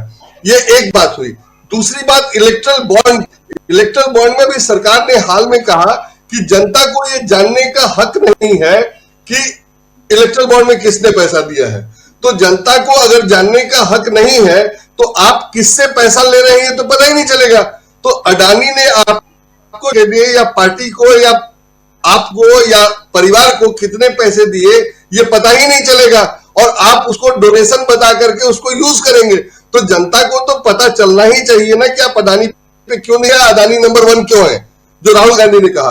तो वो इलेक्ट्रल फंड की आड़ में, इलेक्ट्रल फंड नहीं बॉन्ड की आड़ में, और ये कह करके कि हमें सब जनता को ये नहीं बताना है, तो जनता को सरकार कैसे देखती है या क्या मानती है ये इससे पता चलता है। और जनता अगर इससे भी नाराज नहीं है तो हम समझ सकते हैं, और जाहिर है जनता नाराज है, ये उनको समझ में आ रहा है, तभी चुनाव प्रचार या चुनाव रैली में नहीं जा रहे। तो इस तरह से इलेक्ट्रल बॉन्ड के जरिए ये जनता को बता दिया गया है कि हम क्या हैं और जनता क्या है, मतलब सत्तारूढ़ पार्टी क्या है और जनता क्या है। इस बीच जरा चौथी लिस्ट आ चुकी है कांग्रेस की। राजस्थान विधानसभा के लिए चौथी सूची कांग्रेस ने जारी कर दी है और 56 उम्मीदवारों के नाम कांग्रेस ने घोषित कर दिए हैं। आप जानते हैं कि 96 उम्मीदवारों के नाम पहले ही कांग्रेस जो है वो जारी कर चुकी है। अब तक 151 सीटों पर घोषित हो चुके हैं नाम। और आप देखिए, बीएसपी से कांग्रेस में आए जोगिंदर अवाना को नदबई से टिकट दिया गया है, और ऐसे ही चूरू से रफीक मंडेलिया और सिवाना से मानवेंद्र सिंह को टिकट। ये तमाम बातें हम कर रहे हैं राजस्थान विधानसभा चुनाव के लिए। कांग्रेस की चौथी लिस्ट जो आई है उसमें हम बता रहे हैं, ये ब्रेकिंग खबर आप तक अभी 56 उम्मीदवारों के नामों की घोषणा कांग्रेस ने कर दी है, और इसके साथ 151 उम्मीदवार जो हैं वो मैदान में अब हैं। 151 अब टोटल 200 सीटें हैं राजस्थान में, जिसमें से 150 से ज्यादा सीटों पर कांग्रेस पार्टी अपने उम्मीदवारों को मैदान में उतार चुकी है। तो ये आप देख रहे हैं और ये ब्रेकिंग आप तक हम पहुंचा रहे हैं। हमारे साथ जुड़े हुए हैं तमाम साथी। संजय जी, अपनी बात को आप क्लोज कीजिए, फिर आगे बढ़ते हैं और डॉक्टर दीपक पाचपोर जी के पास आते हैं। संजय जी। हाँ, तीसरा मामला मैं मनीष सिसोदिया का कह रहा था। मनीष सिसोदिया को जमानत नहीं मिली और ये कहा गया है कि इस बात के सबूत हैं कि जो एक्साइज पॉलिसी है वो जितने दिन लागू थी उतने दिन कुछ थोक विक्रेताओं ने भारी कमाई की। तो ठीक है, ये सरकार का काम है, सरकार की पॉलिसी है, उससे किसी को फायदा होगा, किसी को नुकसान होगा, होता ही है। और ये तो सुप्रीम कोर्ट के फैसले से भी होता ही रहा है। तो मुझे नहीं लगता है कि ये ऐसा इशू है कि उसके लिए मनीष सिसोदिया पर या सरकार के खिलाफ कार्रवाई की जाए। लेकिन बने रहिए, परिचर्चा अभी जारी है। वीडियो को लाइक और शेयर कर दीजिए और चैनल को सब्सक्राइब कर लीजिए। आइए आगे सुनते हैं इस चर्चा। सुप्रीम कोर्ट ने उनको जमानत नहीं दी तो ईडी ने अरविंद केजरीवाल को भी बुला लिया। तो उधर सरकार की कोशिश इस पर टिकी हुई थी कि सुप्रीम कोर्ट का क्या फैसला आता है, और इस तरह से अरविंद केजरीवाल को बुलाया गया। और हम सब लोग जानते हैं, पहले अखबारों में छप चुका है कि बीजेपी की कोशिश है कि आम आदमी पार्टी पर ही प्रतिबंध लगवा दिया जाए। तो मामला यह है कि आम आदमी पार्टी सबसे अच्छे ढंग से काम कर रही थी, उसमें विवाद हो सकता है लेकिन काम तो कर ही रही थी, बहुत सारा काम उसने किया है। और उसके बाद मनीष सिसोदिया को एक नीति बनाने के लिए बंद कर दिया गया जो उनका काम है, जिसके लिए वो जेल में है। कोई भी पार्टी पैसे के बिना इलेक्शन नहीं लड़ सकती है। अगर मनीष सिसोदिया ने पैसे के लिए ये किया भी तो गलत तो नहीं किया, और ये जरूरी था। तो अभी तक हम लोग इलेक्शन फंडिंग की बात नहीं करके जो पैसे कमाने के लिए अगर कुछ दूसरा काम करे उसके खिलाफ एक्शन लेंगे या कार्रवाई करेंगे तो देश में विपक्ष बचेगा ही नहीं, जो मोदी जी ने कर दिया है। तो ऐसे थोड़ी होगा कि आप विपक्ष रहे ही नहीं। वो पहले कांग्रेस मुक्त भारत चाहते थे और अब विपक्ष को इस तरह से नुकसान पहुंचा रहे हैं या उसको पैसे ही नहीं मिले। वो पैसा कमाने की कोई व्यवस्था ही नहीं। मैं नहीं कह रहा कि वो उन्होंने किया ही है, लेकिन अगर किया भी हो तो ये गलत कहा है। और जी राजीव जी संजय जी, बिल्कुल बहुत सारी बातें अभी आगे हम और करेंगे और तमाम मसलों पे करेंगे, लेकिन यहां एक बहुत बड़ा मामला जो राहुल गांधी ने जो हमला बोला है, इसके क्या मायने हैं? इसके मायने क्या इन पांचों राज्यों के चुनाव से भी जोड़ के देखे जाएं या सिर्फ 2024 के चुनाव से देखे जाएं? क्योंकि चुनाव से कुछ न कुछ राजनीति तो है। इस राजनीति को जरा समझने की कोशिश करते हैं। हमारे साथी डॉक्टर दीपक पाचपोर जी से। दीपक जी, आप छत्तीसगढ़ में जुड़े हुए हैं और कल हमारी टीम और मैं खुद छत्तीसगढ़ पहुंच रहा हूं। कल से लगातार आपको न्यूज पॉइंट भी छत्तीसगढ़ से हम पहुंचाएंगे, छत्तीसगढ़ के अलग अलग जगहों से। और सबसे बड़ी बात यह कि पहला चुनाव छत्तीसगढ़ में ही है, इसलिए सबसे पहले छत्तीसगढ़ मेरा पहुंचना जरूरी भी है। हमारा हेड ऑफिस भी छत्तीसगढ़ है, तो इस हिसाब से भी तो वहां से, और सबसे मजबूत भी कहा जाता है कांग्रेस को, उस हिसाब से भी देखा जाए। जाकर समझना चाहता हूं कि कांग्रेस यहां कितनी मजबूत है। छत्तीसगढ़ का जो बस्तर एरिया है, नक्सल प्रभावित क्षेत्र, वो क्षेत्र कैसा है और उसमें कितनी मजबूती के साथ आज की तारीख में कांग्रेस वहां फाइट दे रही है बीजेपी को, क्योंकि 12 सीटें हैं वहां पे, 12 के 12 सीटें आज की तारीख में कांग्रेस के पास है। कितनी सीटें आ रही हैं सब आप तक हम पहुंचाएंगे। और उसके अलावा राजस्थान में जो कुछ हो रहा है उस पर नजरें टिकी हुई रहेंगी ही। तेलंगाना में राहुल गांधी हैं और सुनने में यह आ रहा है कि 2 तारीख को प्रधानमंत्री शायद छत्तीसगढ़ पहुंचे।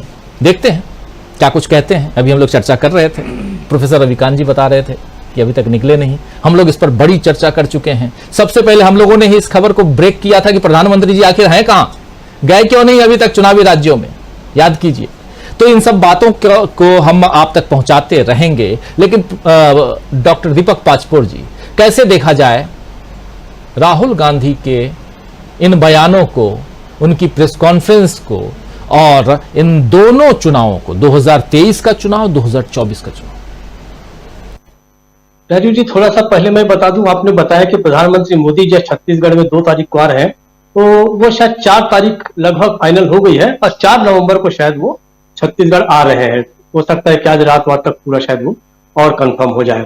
लेकिन ये बात अच्छी है कि जब तक आप छत्तीसगढ़ पहुंचेंगे, शायद उसी के साथ साथ जो है मोदी जी भी जो यहाँ पर करेंगे। और छत्तीसगढ़ एक मायने में मोदी जी का इसलिए भी प्रिय इलाका होना चाहिए क्योंकि यहाँ पर अदानी जी का बड़ा काम है, कोयले का काम है, पावर प्लांट है, वगैरह वगैरह। तो यहाँ पर भी अदानी जो है एक इशू रहे हैं। इसे लेकर अब देखिए क्या क्या और खुलासे होते हुए बात की बात है। लेकिन दूसरा ये जो अदानी के बारे में जो बात कही है राहुल गांधी ने अपने प्रेस कॉन्फ्रेंस में, देखिए एक बात तो बड़ी स्पष्ट थी, इसमें 2-3 चीजें उनके अदानी के जरिए सामाजिक जो विभाजन है वो किया गया, राजनीतिक रूप से एक तरह से वही मोदी जी के आका हैं, ये बात तो राहुल ने आज कही। लेकिन एक समय जरूर है कि पिछले लंबे समय से एक बात बड़ी साफ थी और इसको कई लोगों ने कहा है, वो ये कहा गया है कि मोदी और अदानी के बीच जो है वो वित्तीय संबंध भी है। आप याद कीजिए, राहुल गांधी ने भी कहा, खड़गे ने भी कहा, अरविंद केजरीवाल ने तो यहां तक कहा कि अदानी जो है वो तो केवल मैनेजर है और उसके पास जो पैसा है वो सारा का सारा मोदी का पैसा है। सत्यपाल मलिक भी बोल चुके हैं इस बात को, संजय राउत भी बोल चुके हैं कि इन दोनों के बीच जो है जो वित्तीय संबंध भी है, पैसे जो है दोनों के एक ही हैं। ये सब कुछ डॉक्यूमेंटेड है, रिकॉर्डेड है। गार्जियन में इसके ऊपर स्टोरी आ चुकी है, सीएनबी से इसके ऊपर लंबी स्टोरी की है। तो ऐसे बहुत सारे हैं। ये तो बड़ी साफ बात है कि दोनों के बीच ये जो पैसा है ये किसका है, क्या है, ये तो खुलासों पे होगा। दूसरी बात ये जो आज जो एप्पल वाली जो बात है तो बहुत सीधी सी बात है कि आखिर विपक्षी दलों के जिनके ऊपर ये जो एप्पल के जरिए जो जासूसी हो रही है, उन सबका एक तरह से देखिए तो ये सब जो है अदानी पर हमलावर भी हुए हैं। तो इसका मतलब यह है कि जो भी अदानी के खिलाफ बोलेगा निश्चित रूप से उसके ऊपर भी जासूसी होगी और उसको भी फंसाने की कोशिश की जाएगी। अभी बहुत सारे मित्रों ने कई चीजें बता भी दी है कि किस तरीके से महुआ मोइत्रा के बारे में लेकर, कि किस तरीके से अदानी के बारे में सवाल पूछने पर उनके ऊपर भी दबाव आ रहा है, वगैरह वगैरह। दूसरी मुख्य रूप से अब इसमें यह है कि इसका असर क्या होगा 2024 में। तो मुझे अब ऐसा लगता है कि ये एक तरह से अदानी जो है वो हाउस होल्ड नेम बन गया है, लोगों के घर घर तक ये नाम पहुंच चुका है और निश्चित रूप से इसका बहुत बुरा असर जो है वो इनके प्रॉस्पेक्ट्स पर, अगले तीसरी बार जो प्रधानमंत्री बनना चाहते हैं मोदी जी, उनके अवसर जो है अदानी के साथ संबंधों को लेकर वो निश्चित रूप से कम हो सकते हैं, ऐसा मेरा मानना है राजीव जी। बिल्कुल बिल्कुल। इस बीच हम दोनों के बीच एक ट्वीट जो है राहुल गांधी का यहां दिखाया जा रहा था, जरा उस ट्वीट को लेकर आइए। देखिए, राहुल गांधी जैसे प्रेस कॉन्फ्रेंस करते हैं उसके बाद उन्होंने साफ साफ ट्वीट करके बताया भी था कि इधर तोते की गर्दन पकड़ी, उधर क्रूर राजा तड़प रहा है, जितनी जासूसी करनी है कर लो, हम डरने वाले नहीं हैं, लड़ने वाले हैं। ये जो बात यहां राहुल गांधी लिख रहे हैं, इसको आप समझ सकते हैं कि वो कहना क्या चाहते हैं। इसको आप समझ सकते हैं कि राहुल गांधी ने आखिर कैसे बता दिया यहां पे कि हमारी सियासत की दिशा किधर की है। और वही यहां पर राहुल गांधी ट्वीट के जरिए हो या प्रेस कॉन्फ्रेंस के जरिए हो बता रहे हैं। अमलेंदु उपाध्याय जी, जरा इस मसले पे आपके विचार भी सुनना चाहता हूं और फिर सीधे इन 5 राज्यों में क्या कुछ चल रहा है उस पर भी चर्चा करेंगे। अमलेंदु जी। देखिए राजीव जी, एक तो आज जो राहुल गांधी ने हमला किया है वो बहुत जबरदस्त हमला है और मुझे लगता है कि वो अब तक का सबसे बड़ा, सबसे ज्यादा मारक हमला जो है वो राहुल गांधी ने अब किया है। और जो बातें अब तक दबे छुपे होती थी कि मोदी जी प्रधानमंत्री हैं, हालांकि अटल बिहारी वाजपेयी के विषय में भी कह दिया गया था, गोविंदाचार्य ने कह दिया था कि अटल जी मुख नहीं मुखौटा हैं, लेकिन मोदी जी के बारे में जो बातें कही जाती थी कि मोदी जी के पीछे कोई और है, मोदी जी नहीं है, मोदी जी सिर्फ एक चेहरा है और पीछे कुछ और है, तो वो राहुल गांधी ने मुझे लगता है कि आज खुल करके एकदम से सामने बोल दिया है। आपको याद होगा राजीव जी, मुझे ध्यान पड़ता है शायद आज से 25 साल पहले एक टीवी चैनल पे एक सीरियल चला करता था, मन्नू भंडारी के उपन्यास महाभोज पे आधार पे बना हुआ, और उसमें यही दिखाया गया था कि एक माफिया है वो किस तरीके से जो है वो खुद नौकर बन के रहता है और जो नौकर है उसको मालिक बना के रखता है। तो अब कुछ मुझे लगता है उसी तरीके की परिस्थितियां जो है क्या देश के अंदर बन रही है। राहुल गांधी जिस तरीके के आरोप लगा रहे हैं उससे तो यही संकेत मिलता है कि मन्नू भंडारी का जो उपन्यास है महाभोज वो क्या सच साबित होने के करीब है। अब ये है नहीं, वो तो राहुल गांधी जाने जिन्होंने आरोप लगाए हैं, और जो गंभीर आरोप लगाए हैं वो जाहिर सी बात है कि वो चर्चा हो रही है उनकी। और ये अकेले राहुल गांधी के आरोप नहीं है, चूंकि कई सांसदों ने लगाए हैं, विपक्ष के कई लोग लगाए हैं। मसला ये है राजीव जी कि ये मैसेज विपक्ष के लोगों के पास ही क्यों आया। अगर ये एक साधारण चीज थी और साधारण एक था, जैसा कि कहा जा रहा है, दावा किया जा रहा है कि ये साधारण भेजा जाता है, उस तरीके से साधारण भेजा गया, तो भाई ये अश्विनी वैष्णव जी के पास क्यों नहीं आया, राजीव चंद्रशेखर जी के पास क्यों नहीं आया, अमित शाह जी के पास क्यों नहीं आया, अमित मालवीय जी के पास क्यों नहीं आया, भारतीय जनता पार्टी के किसी भी नेता कार्यकर्ता के पास क्यों नहीं आया। भाई एजेंसीज जो है हैकिंग का जो कर रही है प्रयास, जो जैसा कि एप्पल का इलाज बता रहा है, ये विपक्ष से जुड़े हुए नेताओं के पास क्यों आया, उन्हीं लोगों के पास क्यों आया जो सबसे ज्यादा अडानी के मसले पर मुखर है।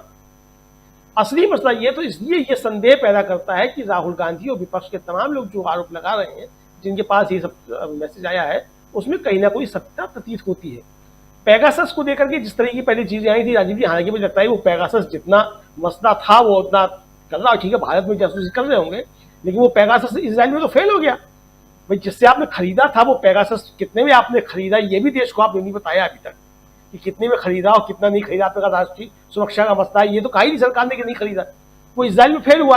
लेकिन यहाँ आप उसके जरिए जो है जो काम करना चाहते हैं और जिस तरीके से हैकिंग की चीजें हो रही हैं जो साफ तौर से आ रही है, ये जो है बहुत बड़े संदेह को पैदा करती है कि इसके पीछे सिर्फ आर्थिक मसले नहीं है। मुझे लगता है कि राष्ट्रीय सुरक्षा से जुड़े मसले भी कुछ ना कुछ कहीं हैं, क्योंकि जिन पोर्ट्स की बात हो रही है वो पोर्ट्स जो है वो राजीव जी वो भारत की लगभग 5000 किलोमीटर की जो सीमा है, हमारी जलीय सीमा जो है, उस पर वो पोर्ट्स है। उन पोर्ट्स के जरिए ही जो पिछले दिनों खबरें आई थी, काफी जो मादक द्रव्य आए थे वो पकड़े गए और उनकी आप कोई चर्चा नहीं होती है कि वो मादक द्रव्य कहाँ से आए थे कहाँ से नहीं आए थे। तो इन पोर्ट्स के जरिए क्या कुछ और भी काम हो रहे हैं, ये भी राष्ट्र की सुरक्षा के लिए गंभीर खतरा हो सकता है। अब ये है कि नहीं, ये तो जांच का विषय मुझे लगता है कि सरकार को इसकी जांच करानी चाहिए, लेकिन जिन पे आरोप है क्या वो जांच कराएंगे नहीं कराएंगे, मुझे लगता है गंभीर मसला ये है। इसलिए मुझे लगता है कि अब तक का जो सबसे बड़ा खुलासा राहुल गांधी ने किया है और जिस दावे के साथ किया है और दृढ़ता के साथ कहा है कि हम जब आएंगे तो हम इसका इलाज भी करेंगे, मुझे लगता है ये मैसेज जनता के बीच जा रहा है। और ये सिर्फ 2023 के चुनाव के लिए नहीं, मुझे लगता है ये 2024 के लिए भी एक बड़ा मुद्दा जो है वो निश्चित तौर पर बनेगा कि किस तरीके से उन लोगों की जासूसी की जाती है, उन राजनेताओं की जासूसी की जाती है जो अडानी के ऊपर सवाल उठाते हैं, जैसा कि राहुल गांधी कह रहे हैं। जी बिल्कुल बिल्कुल। जरा एक बार पहले भारत शर्मा जी आपके पास आना चाहता हूं, फिर प्रोफेसर अखिल स्वामी जी के पास आता हूं। भारत शर्मा जी, दो राज्य, एक तरफ मध्य प्रदेश और दूसरा तेलंगाना, दोनों राज्यों को बहुत नजदीक से अभी आप देख करके अब इस चर्चा में शामिल हैं। जरा आपसे समझना चाहता हूं कि तेलंगाना में चूंकि आज राहुल गांधी हैं, उसके बाद इस प्रेस कॉन्फ्रेंस के बाद वहां पहुंच गए, तेलंगाना की क्या स्थिति है? बहुत कुछ, चूंकि पर्सनली मैं नहीं गया हूं, आप हैं, अपनी टीम है उधर, जो चर्चा हो रही है वो तो हम लोग सुन रहे हैं, समझ रहे हैं, अपने तमाम दर्शक साथियों के बीच शेयर भी कर रहे हैं, चूंकि फर्स्ट हैंड इंफॉर्मेशन आपके पास है। क्या 6 महीने पहले बीआरएस और बीजेपी जो आमने सामने थी, आज बीजेपी वहां बैकफुट पे है। क्या एआईएमआईएम का प्रभाव भी यहां दिखाई दे रहा है? पूरे तेलंगाना की मैं बात कर रहा हूं। और क्या सचमुच ये सही है कि राहुल गांधी और प्रियंका गांधी, रेवंत रेड्डी और इधर अध्यक्ष जो हैं मल्लिकार्जुन खड़गे, इन सब की जो मेहनत है उसके कारण वहां अब फाइट में कांग्रेस है, फाइट में नहीं बल्कि आगे है कांग्रेस? ये सब जो बातें सुनने में आ रही हैं, चूंकि आप देख के आ रहे हैं इसलिए भी समझूं आपसे कि क्या कितनी सच्चाई है इसमें, और उसके बाद जरा मध्य प्रदेश का भी बताइए। निश्चित तौर पर तेलंगाना में कांग्रेस ने काफी लीड की है। जो बीआरएस के खिलाफ जो एंटी इनकम्बेंसी है, जिसको बीजेपी टीडीपी के साथ मिलकर कैश करने की कोशिश कर रही थी, तो वो तो उसका जो दांव था वो तो फेल हो गया, क्योंकि अब बहुत ज्यादा चंद्रबाबू नायडू का तेलंगाना में बहुत ज्यादा कुछ असर बचा नहीं है। वो केवल आंध्र प्रदेश तक सीमित होकर रह गए हैं, और आंध्र प्रदेश में भी जगन मोहन रेड्डी और उनकी जो आमने सामने की फाइट है, इस तरीके से उन्होंने उनको जेल में बंद किया करप्शन के आरोप में, और वो जब तो वो बहुत ज्यादा कुछ टीडीपी वहां पर करने की स्थिति में है नहीं। दूसरी चीज ये है कि बात आप ओवैसी की कर रहे हैं, तो ओवैसी केवल और केवल हैदराबाद का जो मुस्लिम एरिया है, मुस्लिम बहुल एरिया है, उस इलाके में उनका प्रभाव है। उसके आगे निकलकर वो पूरे तेलंगाना के अंदर बहुत कुछ नहीं कर पा रहे हैं। और बीजेपी का भी जो अपना असर है वो केवल हैदराबाद में उसी इलाके में है जहां पर हिंदू और मुस्लिम आबादी बराबर की रहती है। दूसरा, हैदराबाद शहर के अंदर बहुत बड़ी संख्या में नॉर्थ इंडियन रहते हैं, हिंदी भाषी लोग।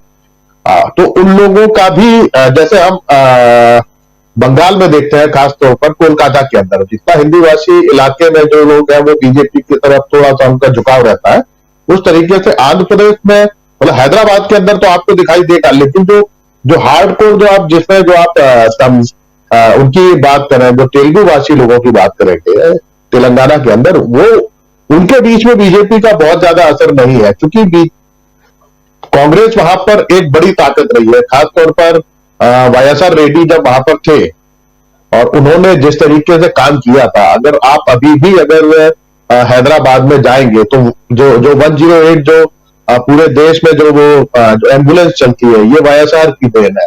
आज भी हैदराबाद में आपको बहुत बड़ी बिल्डिंगें मिलेंगी तो उन्होंने गरीबों के लिए बनाई थी। तो जिस तरीके से उन्होंने गरीबों के लिए काम किया था, खासतौर पर हेल्थ के सेक्टर में, तो उसका बहुत जबरदस्त असर है। और चूंकि 10 साल से वहां पर बीआरएस है, और दूसरी एक और चीज है, वहां पर लेफ्ट पार्टीज भी, वो भले ही उनका अब वोटिंग आधार कितना है या चुनाव कितना जीतते हैं वो महत्वपूर्ण नहीं है, लेकिन तेलंगाना आंदोलन जो पूरा असल में वो लेफ्ट पार्टीज का था। तो जमीनी लेवल पर उन लोगों का काम बहुत ज्यादा है।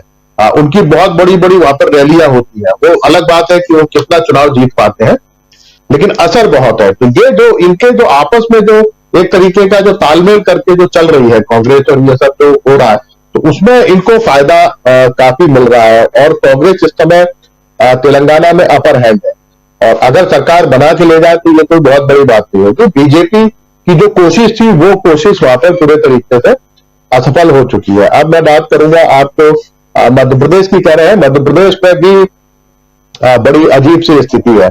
पहली बार बीजेपी को इतना विरोध का सामना, मतलब इनफाइटिंग बीजेपी के अंदर जो है वो सबसे ज्यादा इस बार देखने में आ रही है कि उनके जो नेता हैं, हमने जैसे कर्नाटक में देखा और हिमाचल में देखा कि वो बीजेपी के नेताओं के समझाने के बाद भी विद्रोह से पीछे नहीं हो रहे थे, तो वो स्थिति अब इस समय मध्य प्रदेश में है। अब अमित शाह भले ही कुछ भी कहते रहे, लेकिन उनसे भी लोग उनकी बात सुनने को तैयार नहीं है। देखिए, खास बात यह है कि कांग्रेस की जो मध्य प्रदेश की जो राजनीति है, कांग्रेस पिछले 20-25 साल से इसी तरीके से चुनाव लड़ती है कि उसके बहुत सारे लोग बागी हो जाते हैं, उनमें से बहुत सारे लोगों को वो लोग मना लेते हैं, और फिर उसमें से कुछ लोग होते हैं जो स्थायी बागी हो जाते हैं और वो फिर चुनाव लड़ते हैं। तो कुछ सीटों पर नुकसान पहुंचाते हैं, लेकिन कुछ सीटों पर नुकसान नहीं पहुंचा पाते हैं। तो कुल मिलाकर ये कांग्रेस की संस्कृति है, और कांग्रेस को इससे कैसे निपटना है ये कांग्रेस को आता है। बीजेपी को ये अभी नहीं आता। बीजेपी के सामने ये स्थिति पहली बार बन रही है कि उसके अपने लोग बड़ी संख्या में बागी हो रहे हैं। और आप देखिए, ये जो अभी अमित शाह का जो एक स्टेटमेंट की जो बात हो रही है, सपा और बसपा को आप सपोर्ट करिए, इसका सीधा सा मतलब है कि अमित शाह इस बात को मान के चल रहे हैं कि उनका आधार कम हो रहा है। अब आप अगर डिवाइड कर पाएंगे वोटों को, तभी आप चुनाव जीत पाएंगे। बाकी उनके अपने जो राइवल्स हैं वो जिस तरीके से उनके वोटों को डिवाइड कर रहे हैं तो उससे उनकी स्थिति बहुत अच्छी नहीं है। दूसरा मैं एक और चीज उसमें जोड़ दूं कि जिस तरीके से शिवराज सिंह चौहान, मतलब वो इनके गले की फांस है। अगर वो, हालांकि अब तो बीजेपी ने उनको पोस्टर बॉय से हटा दिया है क्योंकि सबसे ज्यादा एंटी इनकम्बेंसी शिवराज सिंह के चेहरे से है। लोकल विधायकों से जो है वो तो है, लेकिन शिवराज सिंह के चेहरे से लोग बहुत ज्यादा इरिटेट है। लोगों का कहना है कि ये आदमी बहुत बड़ा गप्पी है, दिन भर ये गप्पे सुनाता रहता है। तो इससे ये, और इसी वजह से उनको, शिवराज सिंह को इन्होंने पीछे किया। लेकिन इससे एक बड़ा नुकसान जो बीजेपी को हो रहा है, देखिए दो बड़े इनके नेता हैं, एक उमा भारती जिसकी वजह से लोधी वोट इनके साथ में था, दूसरे शिवराज सिंह जिनकी वजह से किरार वोट इनके साथ था। उमा भारती बेचारी, उनको इन्होंने हिमालय भेज दिया, अब शिवराज सिंह को इन्होंने घर बैठा दिया है। तो कुल मिलाकर जो ये दो कम्युनिटी का जो वोट था जो बीजेपी को मिलता था, अगर ये वोट उनके बीच में यह मैसेज है कि अब हमारा कुछ, मतलब शिवराज सिंह सरकार बीजेपी की बन भी जाएगी, उसके बाद भी शिवराज सिंह का भला नहीं होगा। तो अगर ये छिटकता है तो आप ये मान के चलिए कि मुझे लग रहा है कि अगर, जैसा मेरी जो समझ है या जो मेरी जानकारी है, अगर ये वोट अगर छिटक जाता है तो आप देखेंगे कि जैसा कर्नाटक में बिल्कुल कांग्रेस स्वीप करके ले गई थी, उसी तरीके से मध्य प्रदेश में जाएगा। राजीव जी, कांग्रेस जैसा कर्नाटक में स्वीप करके जीत के आई है, शायद वैसा ही भारत शर्मा जी बता रहे हैं। दोनों राज्यों तेलंगाना और मध्य प्रदेश इसका विश्लेषण कर रहे थे और बहुत शानदार विश्लेषण। क्या कुछ मध्य प्रदेश में चल रहा है, कैसे उमा भारती जो 2003 में बीजेपी की सरकार बनवाई थी, वही उमा भारती अब हिमालय जा चुकी हैं, उनका कोई रोल नहीं है मध्य प्रदेश के इलेक्शन में। लेकिन दूसरी तरफ शिवराज सिंह चौहान भी अब हाशिए पर नजर आ रहे हैं। लेकिन वहां 3 दिनों तक डेरा जमाए हुए थे देश के गृह मंत्री अमित शाह, और अमित शाह कल ये कहते हुए सुने गए कि अपने लोगों को कह रहे हैं कि बीजेपी के जो कार्यकर्ता हैं वो बीएसपी और समाजवादी पार्टी के कैंडिडेट्स जो हैं उनकी मदद करो। ये कहने का मतलब साफ था कि कहीं ना कहीं इन लोगों की मदद करके कांग्रेस के वोट को काटो, यानी बीजेपी यहां कमजोर है। और जैसा भारत शर्मा कह रहे हैं, बकौल भारत शर्मा, जैसा राहुल गांधी ने कहा है 150 सीटें, शायद उतनी सीटें जीत भी जाए कांग्रेस पार्टी। आना चाहता हूं प्रोफेसर अखिल स्वामी जी आपके पास। क्या आप देखते हैं राहुल गांधी की जो आज प्रेस कॉन्फ्रेंस है, उनका जो बयान है, इसको लेकर के और इसका 2023 के इन 5 राज्यों के चुनाव पर कोई असर पड़ता हुआ आप देखते हैं क्या? आखिर आज की तारीख में राहुल गांधी को यह बातें करने की जरूरत क्यों थी? देखिए राजीव जी, एक विश्लेषण और करके देखिए। एक जुमला बहुत तेजी से फेंका गया था पिछले 9.5 साल के अंदर, डबल इंजन सरकार। एक डबल इंजन सरकार है मणिपुर के अंदर जो 7 महीने से चल रहा है।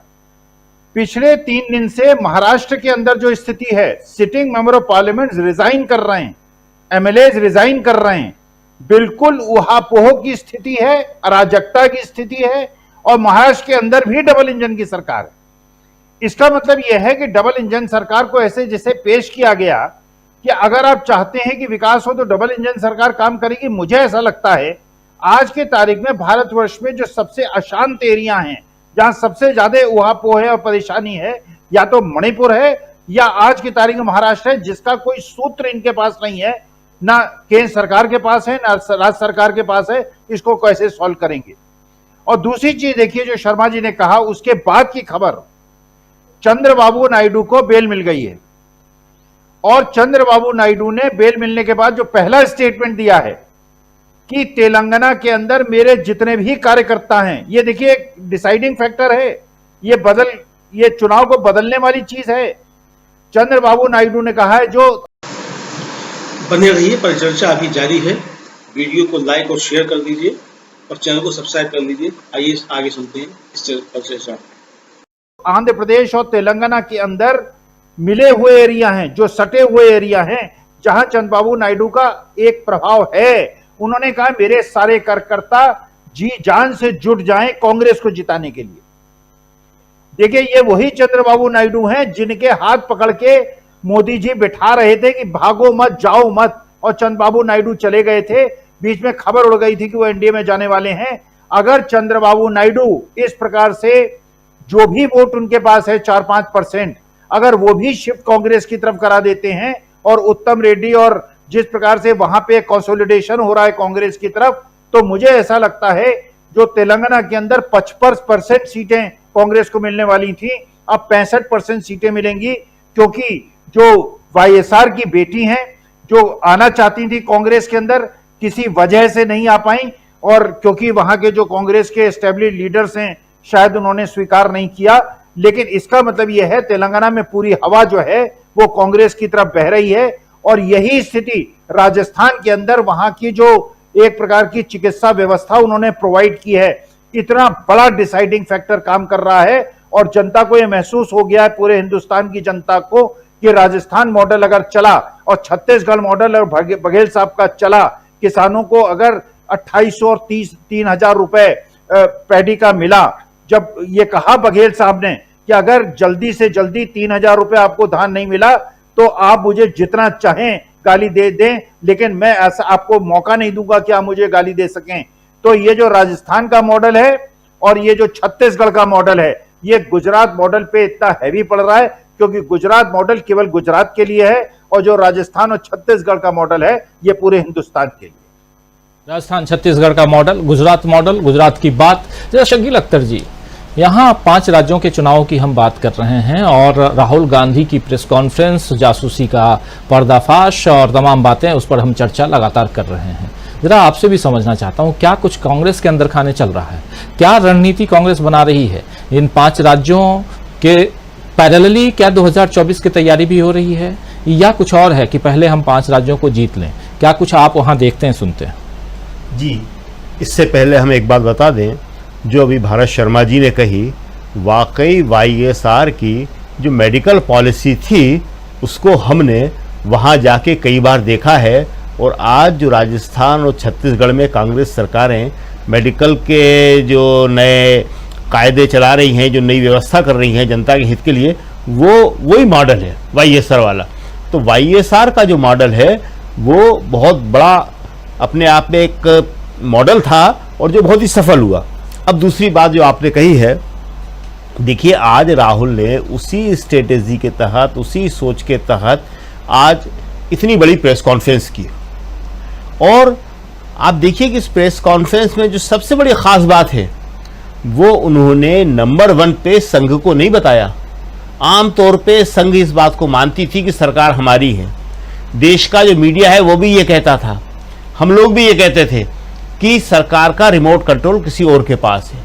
वाजपेयी के टाइम पे भी ये बात कही जाती थी, और जब दूसरे प्रधानमंत्री बने मोदी जी तब भी यही कही भाई। लेकिन आज क्या हुआ कि रिमोट कंट्रोल संघ के हाथ से भी जा चुका है, और ये बहुत गंभीर बात है।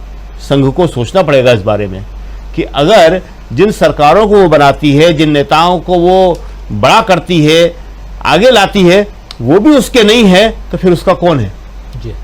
ये एक बहुत ही गंभीर बात है, और हमें लगता है कि संघ इस पर निश्चित रूप से सोच रही होगी, और उसको ये तो बात पहले से मालूम होगी। लेकिन आज जब राहुल ने उस पर से पर्दा हटा दिया है और ये कह दिया है कि ये सरकार अडानी की सरकार है, और एक बात हम और कह दें कि थोड़ा ये राहुल की शराफत है और भारतीय लोकतंत्र का सम्मान है कि उन्होंने प्रधानमंत्री मोदी जी को नंबर 2 पे कह दिया। लेकिन वो ये भी कह सकते थे, और ये एक सच्चाई है जो भारत के उद्योगपति कहते हैं, कि नंबर 1 से लेके नंबर 10 तक अडानी, अडानी और अडानी हैं जी। लेकिन राहुल गांधी ने वाकई भारतीय लोकतंत्र का सम्मान किया, संसदीय लोकतंत्र का सम्मान किया, और ये बात नहीं कही, क्योंकि आज देश का कोई भी उद्योगपति, हम 2 दर्जन 3 दर्जन उन सबके नाम गिना सकते हैं, बड़े बड़े कॉरपोरेट के, जिनका कोई प्रोजेक्ट आगे नहीं बढ़ पा रहा है। बड़े बड़े उद्योगपतियों का, वो सब इस बात को चाहते थे, और आज देश का कॉरपोरेट सबसे ज्यादा खुश है। क्यों? क्योंकि वो भी ये कहता था कि भाई आप कॉरपोरेट को आगे बढ़ाओ, सबको आगे बढ़ाओ, हमें भी समान अवसर दो। लेकिन उसने देखा कि ये नहीं हो पाया, और सिर्फ एक ही उद्योगपति को आगे बढ़ाया गया, जिसका नुकसान देश के बाकी उद्योगपतियों को उठाना पड़ रहा है। और एक उदाहरण हम यहां पे और देते हैं जो बहुत ही गंभीर है, और देने को मन नहीं करता, लेकिन स्थिति इतनी गंभीर है। राहुल ने इतना बड़ा आरोप लगा दिया कि अगर देश के प्रधानमंत्री के पास ताकत नहीं है, चुनी हुई सरकार के पास ताकत नहीं है, तो देश के भविष्य पर भी सवाल खड़ा हो जाता है। पाकिस्तान के बारे में ये बात कई बार कही जा चुकी है कि वहां पे चुने हुए प्रधानमंत्री के पास ताकत नहीं होती है, ताकत किन्हीं और लोगों के पास होती है। किनके पास होती है? अमेरिका के पास होती है, आर्मी के पास होती है। और ये बहुत ही गंभीर बात है और हम सब ने देखा कि आज पाकिस्तान किस अवस्था में पहुंच चुका है। हमारे साथ ही वो आज़ाद हुआ था, आगे बढ़ना शुरू किया था, और हम आज कहाँ हैं और वो आज कहाँ है। बिल्कुल। तो ये जो आज राहुल गांधी का जो आरोप है, इसको बहुत ही गंभीरता से देखना पड़ेगा। और हमें लगता है कि इसी के अंदर जो है, जिन 5 राज्यों के चुनाव की बात कर रहे थे और लोकसभा चुनाव बात कर रहे थे, उसका सारा का सारा मंत्र छुपा हुआ है। अब ये चर्चा को कोई रोक नहीं सकता। ये जो गोदी मीडिया जिसे कहते हैं, वो चाहे जितना छुपाने की कोशिश करे, वो दिखाए न दिखाए, ये बात आज हर गांव तक पहुंच चुकी है, लोगों तक पहुंच चुकी है कि सरकार कौन चला रहा है और पहुंचा कौन रहा है। तंत्र तो बहुत सारे हैं ना। राहुल ने भी खुद कह दिया ना, राहुल ने कहा कि जब मीडिया हमारा साथ देता है, हमें संसद में बोलने नहीं दिया जाता है, तो हम कोई दूसरे उपाय खोज लेते हैं। आज प्रेस कॉन्फ्रेंस बोला उन्होंने, बहुत बड़ा मैदान खुल जाता है। और वो मैदान क्या है? जनता से डायरेक्ट संवाद करने का। राहुल ने इसको उदाहरण दिया भारत जोड़ो यात्रा का। राहुल ने कहा भारत जोड़ो यात्रा के द्वारा मुझे वो माध्यम मिल गया। और गांधी जी भी इसका उपयोग करते थे। गांधी जी भी पैदल घूमते थे, 3rd क्लास में यात्राएं करते थे। और एक काम और करते थे, वो तो अब शायद संभव नहीं रहा होगा क्योंकि डाकखाने ही खत्म हो गए। गांधी जी चिट्ठियां बहुत लिखते थे, व्यक्तिगत रूप से लिखते थे। उसके द्वारा उन्होंने अपना संदेश लोगों तक बहुत पहुंचाया है। लेकिन वो काम जो है चिट्ठियों का, आज सोशल मीडिया के जरिए राहुल का हो रहा है। लेकिन जो उद्योगपति हैं देश के, हम फिर कहना चाह रहे हैं, ये इस संदेश को घर घर तक पहुंचाएंगे। क्यों? क्योंकि कोई भी उद्योगपति इसलिए आता है व्यवसाय में कि आगे बढ़ सके, और जब वो देखता है कि उसके आगे बढ़ने के सारे रास्ते बंद कर दिए जा रहे हैं, तो वो क्या करेगा। और देश का ब्यूरोक्रेसी, देश का जो जुडिशरी, और सबको ये बात सोचना पड़ेगी कि आखिर ऐसा कैसे हो सकता है। हम प्रधानमंत्री जी से लड़ सकते हैं, अपनी बात कह सकते हैं, गुस्सा हो सकते हैं, उनका समर्थन कर सकते हैं, लेकिन अडानी जी का हम क्या करेंगे? अडानी जी तो कह देंगे कि हम आपके प्रति जवाबदेह नहीं, आप कौन हैं, आप मुझसे बात नहीं कर सकते। और सही बात है, आप अडानी से कोई भी बात नहीं कर सकता है। लेकिन राहुल ने ये कहा तो बहुत अच्छा कहा कि मेरे पास इनकी भी दवा है, और वो दवा अब राहुल को बता देना चाहिए। उस दवा को छुपाने से काम नहीं चलेगा। राहुल को बता देना चाहिए कि वो दवा क्या है। अगर वो और उनकी पार्टी सत्ता में आई तो वो अडानी सरकार से कैसे निपटेंगे और देश के बाकी उद्योगपतियों के लिए समान अवसर कैसे पैदा करेंगे। जी बिल्कुल। प्रशांत टंडन जी, कैसे देखा जाए इन 5 राज्यों के चुनावों के मद्देनजर प्रधानमंत्री पर हमला, जो प्रधानमंत्री अभी तक, और जैसा अभी हमारे किसी साथी ने बताया भी, शायद दीपक जी बता रहे थे कि 4 तारीख को आने वाले हैं मोदी जी। वो 30 तारीख को मिजोरम भी जाने वाले थे, और इससे पहले कल खबर थी कि 2 तारीख को छत्तीसगढ़ जाने वाले हैं। लेकिन अब जैसे बता रहे हैं दीपक जी की 4 तारीख को पहुंचने वाले हैं। 4 तारीख को मध्य प्रदेश भी जाने वाले, इटारसी जाने वाले हैं, शायद ऐसी खबर भी थी, कल हम लोग चर्चा कर रहे थे। तो इस चुनाव के दौर में 5 राज्यों का चुनाव, और हफ्ता भर में, सप्ताह भर भी नहीं बचा है छत्तीसगढ़ और मिजोरम के चुनाव का। मोदी जी अभी तक नहीं गए, और वैसे में इधर दिल्ली से राहुल गांधी का, चुनावी मंच से राहुल गांधी जो भी हमला बोल रहे हैं वो अलग है, लेकिन दिल्ली से इतना बड़ा हमला, पर्दाफाश, जासूसी की बात, ये तमाम बातें आज लेकर आना, इसके क्या मायने आप निकालते हैं? राजीव जी, पहले तेलंगाना की बात हमारे भारत शर्मा जी कर रहे थे, और तेलंगाना में एक अच्छी खबर आ रही है कांग्रेस के लिए कि चंद्रबाबू नायडू जेल से तो बाहर आ गए, जमानत पे हैं, लेकिन उन्होंने ये भी घोषणा कर दी कि तेलंगाना में टीडीपी चुनाव नहीं लड़ेगी। और इसका सीधा फायदा कांग्रेस को मिलेगा। 3.5% वोट शेयर उनका था जब पिछली बार वो जीते थे। तो ये जो वॉकओवर टीडीपी ने तेलंगाना में दिया है वो इम्पोर्टेंट है, और ये पहले से, क्योंकि कांग्रेस वहां बहुत मजबूत फ्रंट पे है, और वो मजबूती और बढ़ जाएगी इस फैसले के बाद। दूसरी बात की देखिए, अडानी का जो मसला है वो बिल्कुल भारत की जो छवि है, एक स्ट्रांग मजबूत लोकतांत्रिक संस्था वाले देश की, वो छवि खराब हो गई। वो बनाना रिपब्लिक हो गया। बिल्कुल। अब मुझे नहीं मालूम है कि अफसरों के जो रिटायरमेंट नहीं हो रहे हैं वो किसके इशारे पे नहीं हो रहे हैं। ईडी के लिए बार बार उनको संजय कुमार मिश्रा को एक्सटेंशन किसके कहने पे मिल रहा था। ये सब बातें आगे जाके खोलेंगी बहुत, क्योंकि राहुल गांधी जो 20,000 करोड़ की बात बार बार करते हैं, क्योंकि वो बहुत चीजें बताते नहीं है या बताना मुनासिब नहीं होता है। बहुत सी चीजें उनको जानकारी होगी, लेकिन ये 20,000 करोड़ का जो मामला है वो बहुत गंभीर है, और वो किसका पैसा है ये भी जो है इम्पोर्टेंट है जानना। दूसरी बात देखिए, अगर आप जब से अडानी का स्कैम आ रहा है, एक बात गौर कीजिए आप कि किसी बड़े उद्योगपति ने, जो बात अभी शकील अख्तर जी कह रहे थे, किसी बड़े उद्योगपति ने, किसी फिक्की सीआईआई या किसी थिंक टैंक ने, इंडस्ट्री चैम्बर ने अडानी के साथ कोई खड़ा नहीं हुआ। अडानी की लड़ाई अडानी अकेले या मोदी साहब का मीडिया लड़ रहा है। बीजेपी के बड़े नेता भी, राजनाथ सिंह, गडकरी जैसे बड़े नेता भी अडानी के खिलाफ, अडानी के बचाव में नहीं आया कोई भी। वही प्रवक्ता आते हैं जिनको ट्रोल मंत्री कहा जाता है, या जिनको प्रेस कॉन्फ्रेंस के लिए फोर्स करके उनको कैमरों के सामने बैठा दिया जाता है। लेकिन एक भी बीजेपी का बड़ा नेता, आरएसएस का कोई बड़ा नेता, बीजेपी का कोई इंडस्ट्रियलिस्ट अडानी के बचाव में नहीं आया। ये बात इशारा कर रही है कि किस तरफ जो है चीजें जा रही हैं, अंदर क्या बातें हो रही हैं। दूसरा, जैसे मैंने पहले बताया था कि अडानी पोर्ट के मामले पे बहुत सारे अंदर बड़े सीनियर ब्यूरोक्रेट्स को और 2 रिटायर्ड कंपटीशन कमीशन के चेयरमैन चिंता जाहिर कर चुके हैं कि जिस तरीके से अडानी साहब कब्जा कर रहे हैं संसाधनों पर, ये सब चीजें मोदी साहब के तरफ जा रही हैं धीमे धीमे। और आप देखिएगा कि ये जो सस्पेंस है कि मोदी साहब इस विधानसभा चुनाव में अभी तक नहीं आए, मैं भी इंतजार कर रहा हूं कि वो आए और बोलेंगे क्या। ये बड़ा इंपॉर्टेंट होगा कि वो बोलते क्या है, उनकी इलेक्शन की पिच क्या होती है।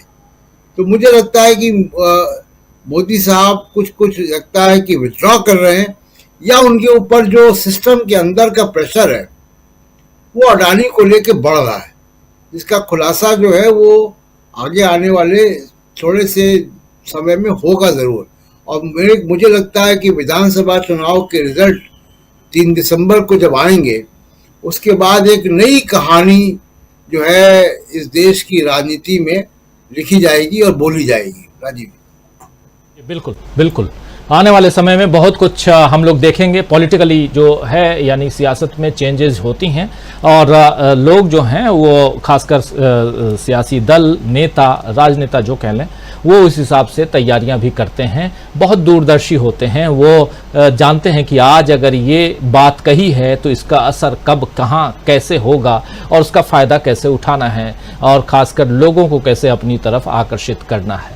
लेकिन इन 5 राज्यों के चुनाव से पहले राहुल गांधी ने जो हमला बोला है, या राहुल गांधी ने जो पर्दाफाश किया है, उसके मायने भी तलाशने की हम कोशिश इस कार्यक्रम में कर रहे हैं। और साथ साथ अलग अलग राज्यों में जहां, और अभी अभी ये खबर, कंफर्म्ड खबर आ रही है कि मोदी जी 2 तारीख को छत्तीसगढ़ में के कांकेर में, जो बस्तर का एरिया है, और 4 तारीख को छत्तीसगढ़ के दुर्ग में 2 जगह रहेंगे। अभी तक ये कंफर्म खबर आ रही है, क्योंकि हम लोग भी लगातार, और प्रशांत जी अभी आप डिमांड कर रहे थे, तो डिमांड को फुलफिल करने की कोशिश हो रही है। लेकिन 11th आवर में बहुत सारे प्रोग्राम जो है मोदी जी के, वो कैंसिल भी हो जाते हैं। अच्छा है कैंसिल ना हो, वो पहुंचे, और हम भी सुनना चाहते हैं कि वो आखिर कहते क्या हैं।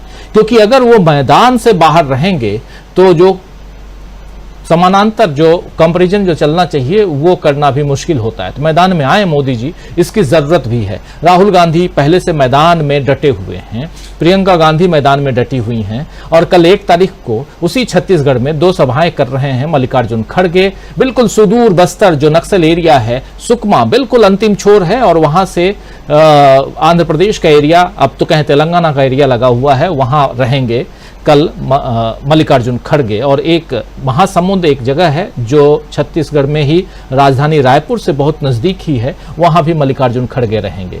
तो सबका फोकस छत्तीसगढ़ पे है, हो भी क्यों नहीं, क्योंकि फर्स्ट फेज का चुनाव छत्तीसगढ़ और उधर मिजोरम में है और हम भी अभी छत्तीसगढ़ पहुंचने वाले हैं, वहां से आप तक बहुत कुछ पहुंचाएंगे। लेकिन बात सिर्फ छत्तीसगढ़ की नहीं होगी, बात दूसरे राज्यों की भी होगी, जैसे हमेशा होती है। आना चाहता हूं संजय जी आपके पास, जरा कैसे देखते हैं अब इस चुनाव को, चूंकि अब सप्ताह भर का समय है।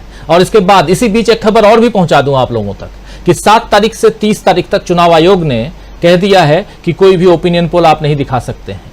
अगर ओपिनियन पोल दिखाना है तो 7 तारीख से पहले तक दिखा दें, यानी 5 तारीख 5-6 तक आप दिखा सकते हैं, 7 से 30 तक नहीं दिखा सकते हैं। संजय जी, चुनाव आयोग की सख्ती से लगता है कि मामला कुछ बदल रहा है और ये अच्छे संकेत हैं, पहली बात। और दूसरी बात ये कि मैं राहुल के आज के आरोप को या प्रेस कॉन्फ्रेंस को इस तरह से देखता हूं कि महुआ मोइत्रा पे जो आरोप लगाया गया था और जिस ढंग से लगाया गया था, उसमें इन लोगों को उम्मीद ही नहीं होगी कि ये इस तरह बैकफायर कर जाएगा। क्योंकि बीजेपी जो करती है वो प्रचार होता है खाली और एकदम किसी को भी बदनाम कर देना होता है। तो उस लिहाज से महुआ मोइत्रा ने बहुत बढ़िया से मोर्चा लिया है और पॉइंट वाइज सभी आरोपों का बहुत बढ़िया से जवाब दिया, जिसकी इन लोगों को उम्मीद ही नहीं होगी कि ऐसे दिया जाएगा।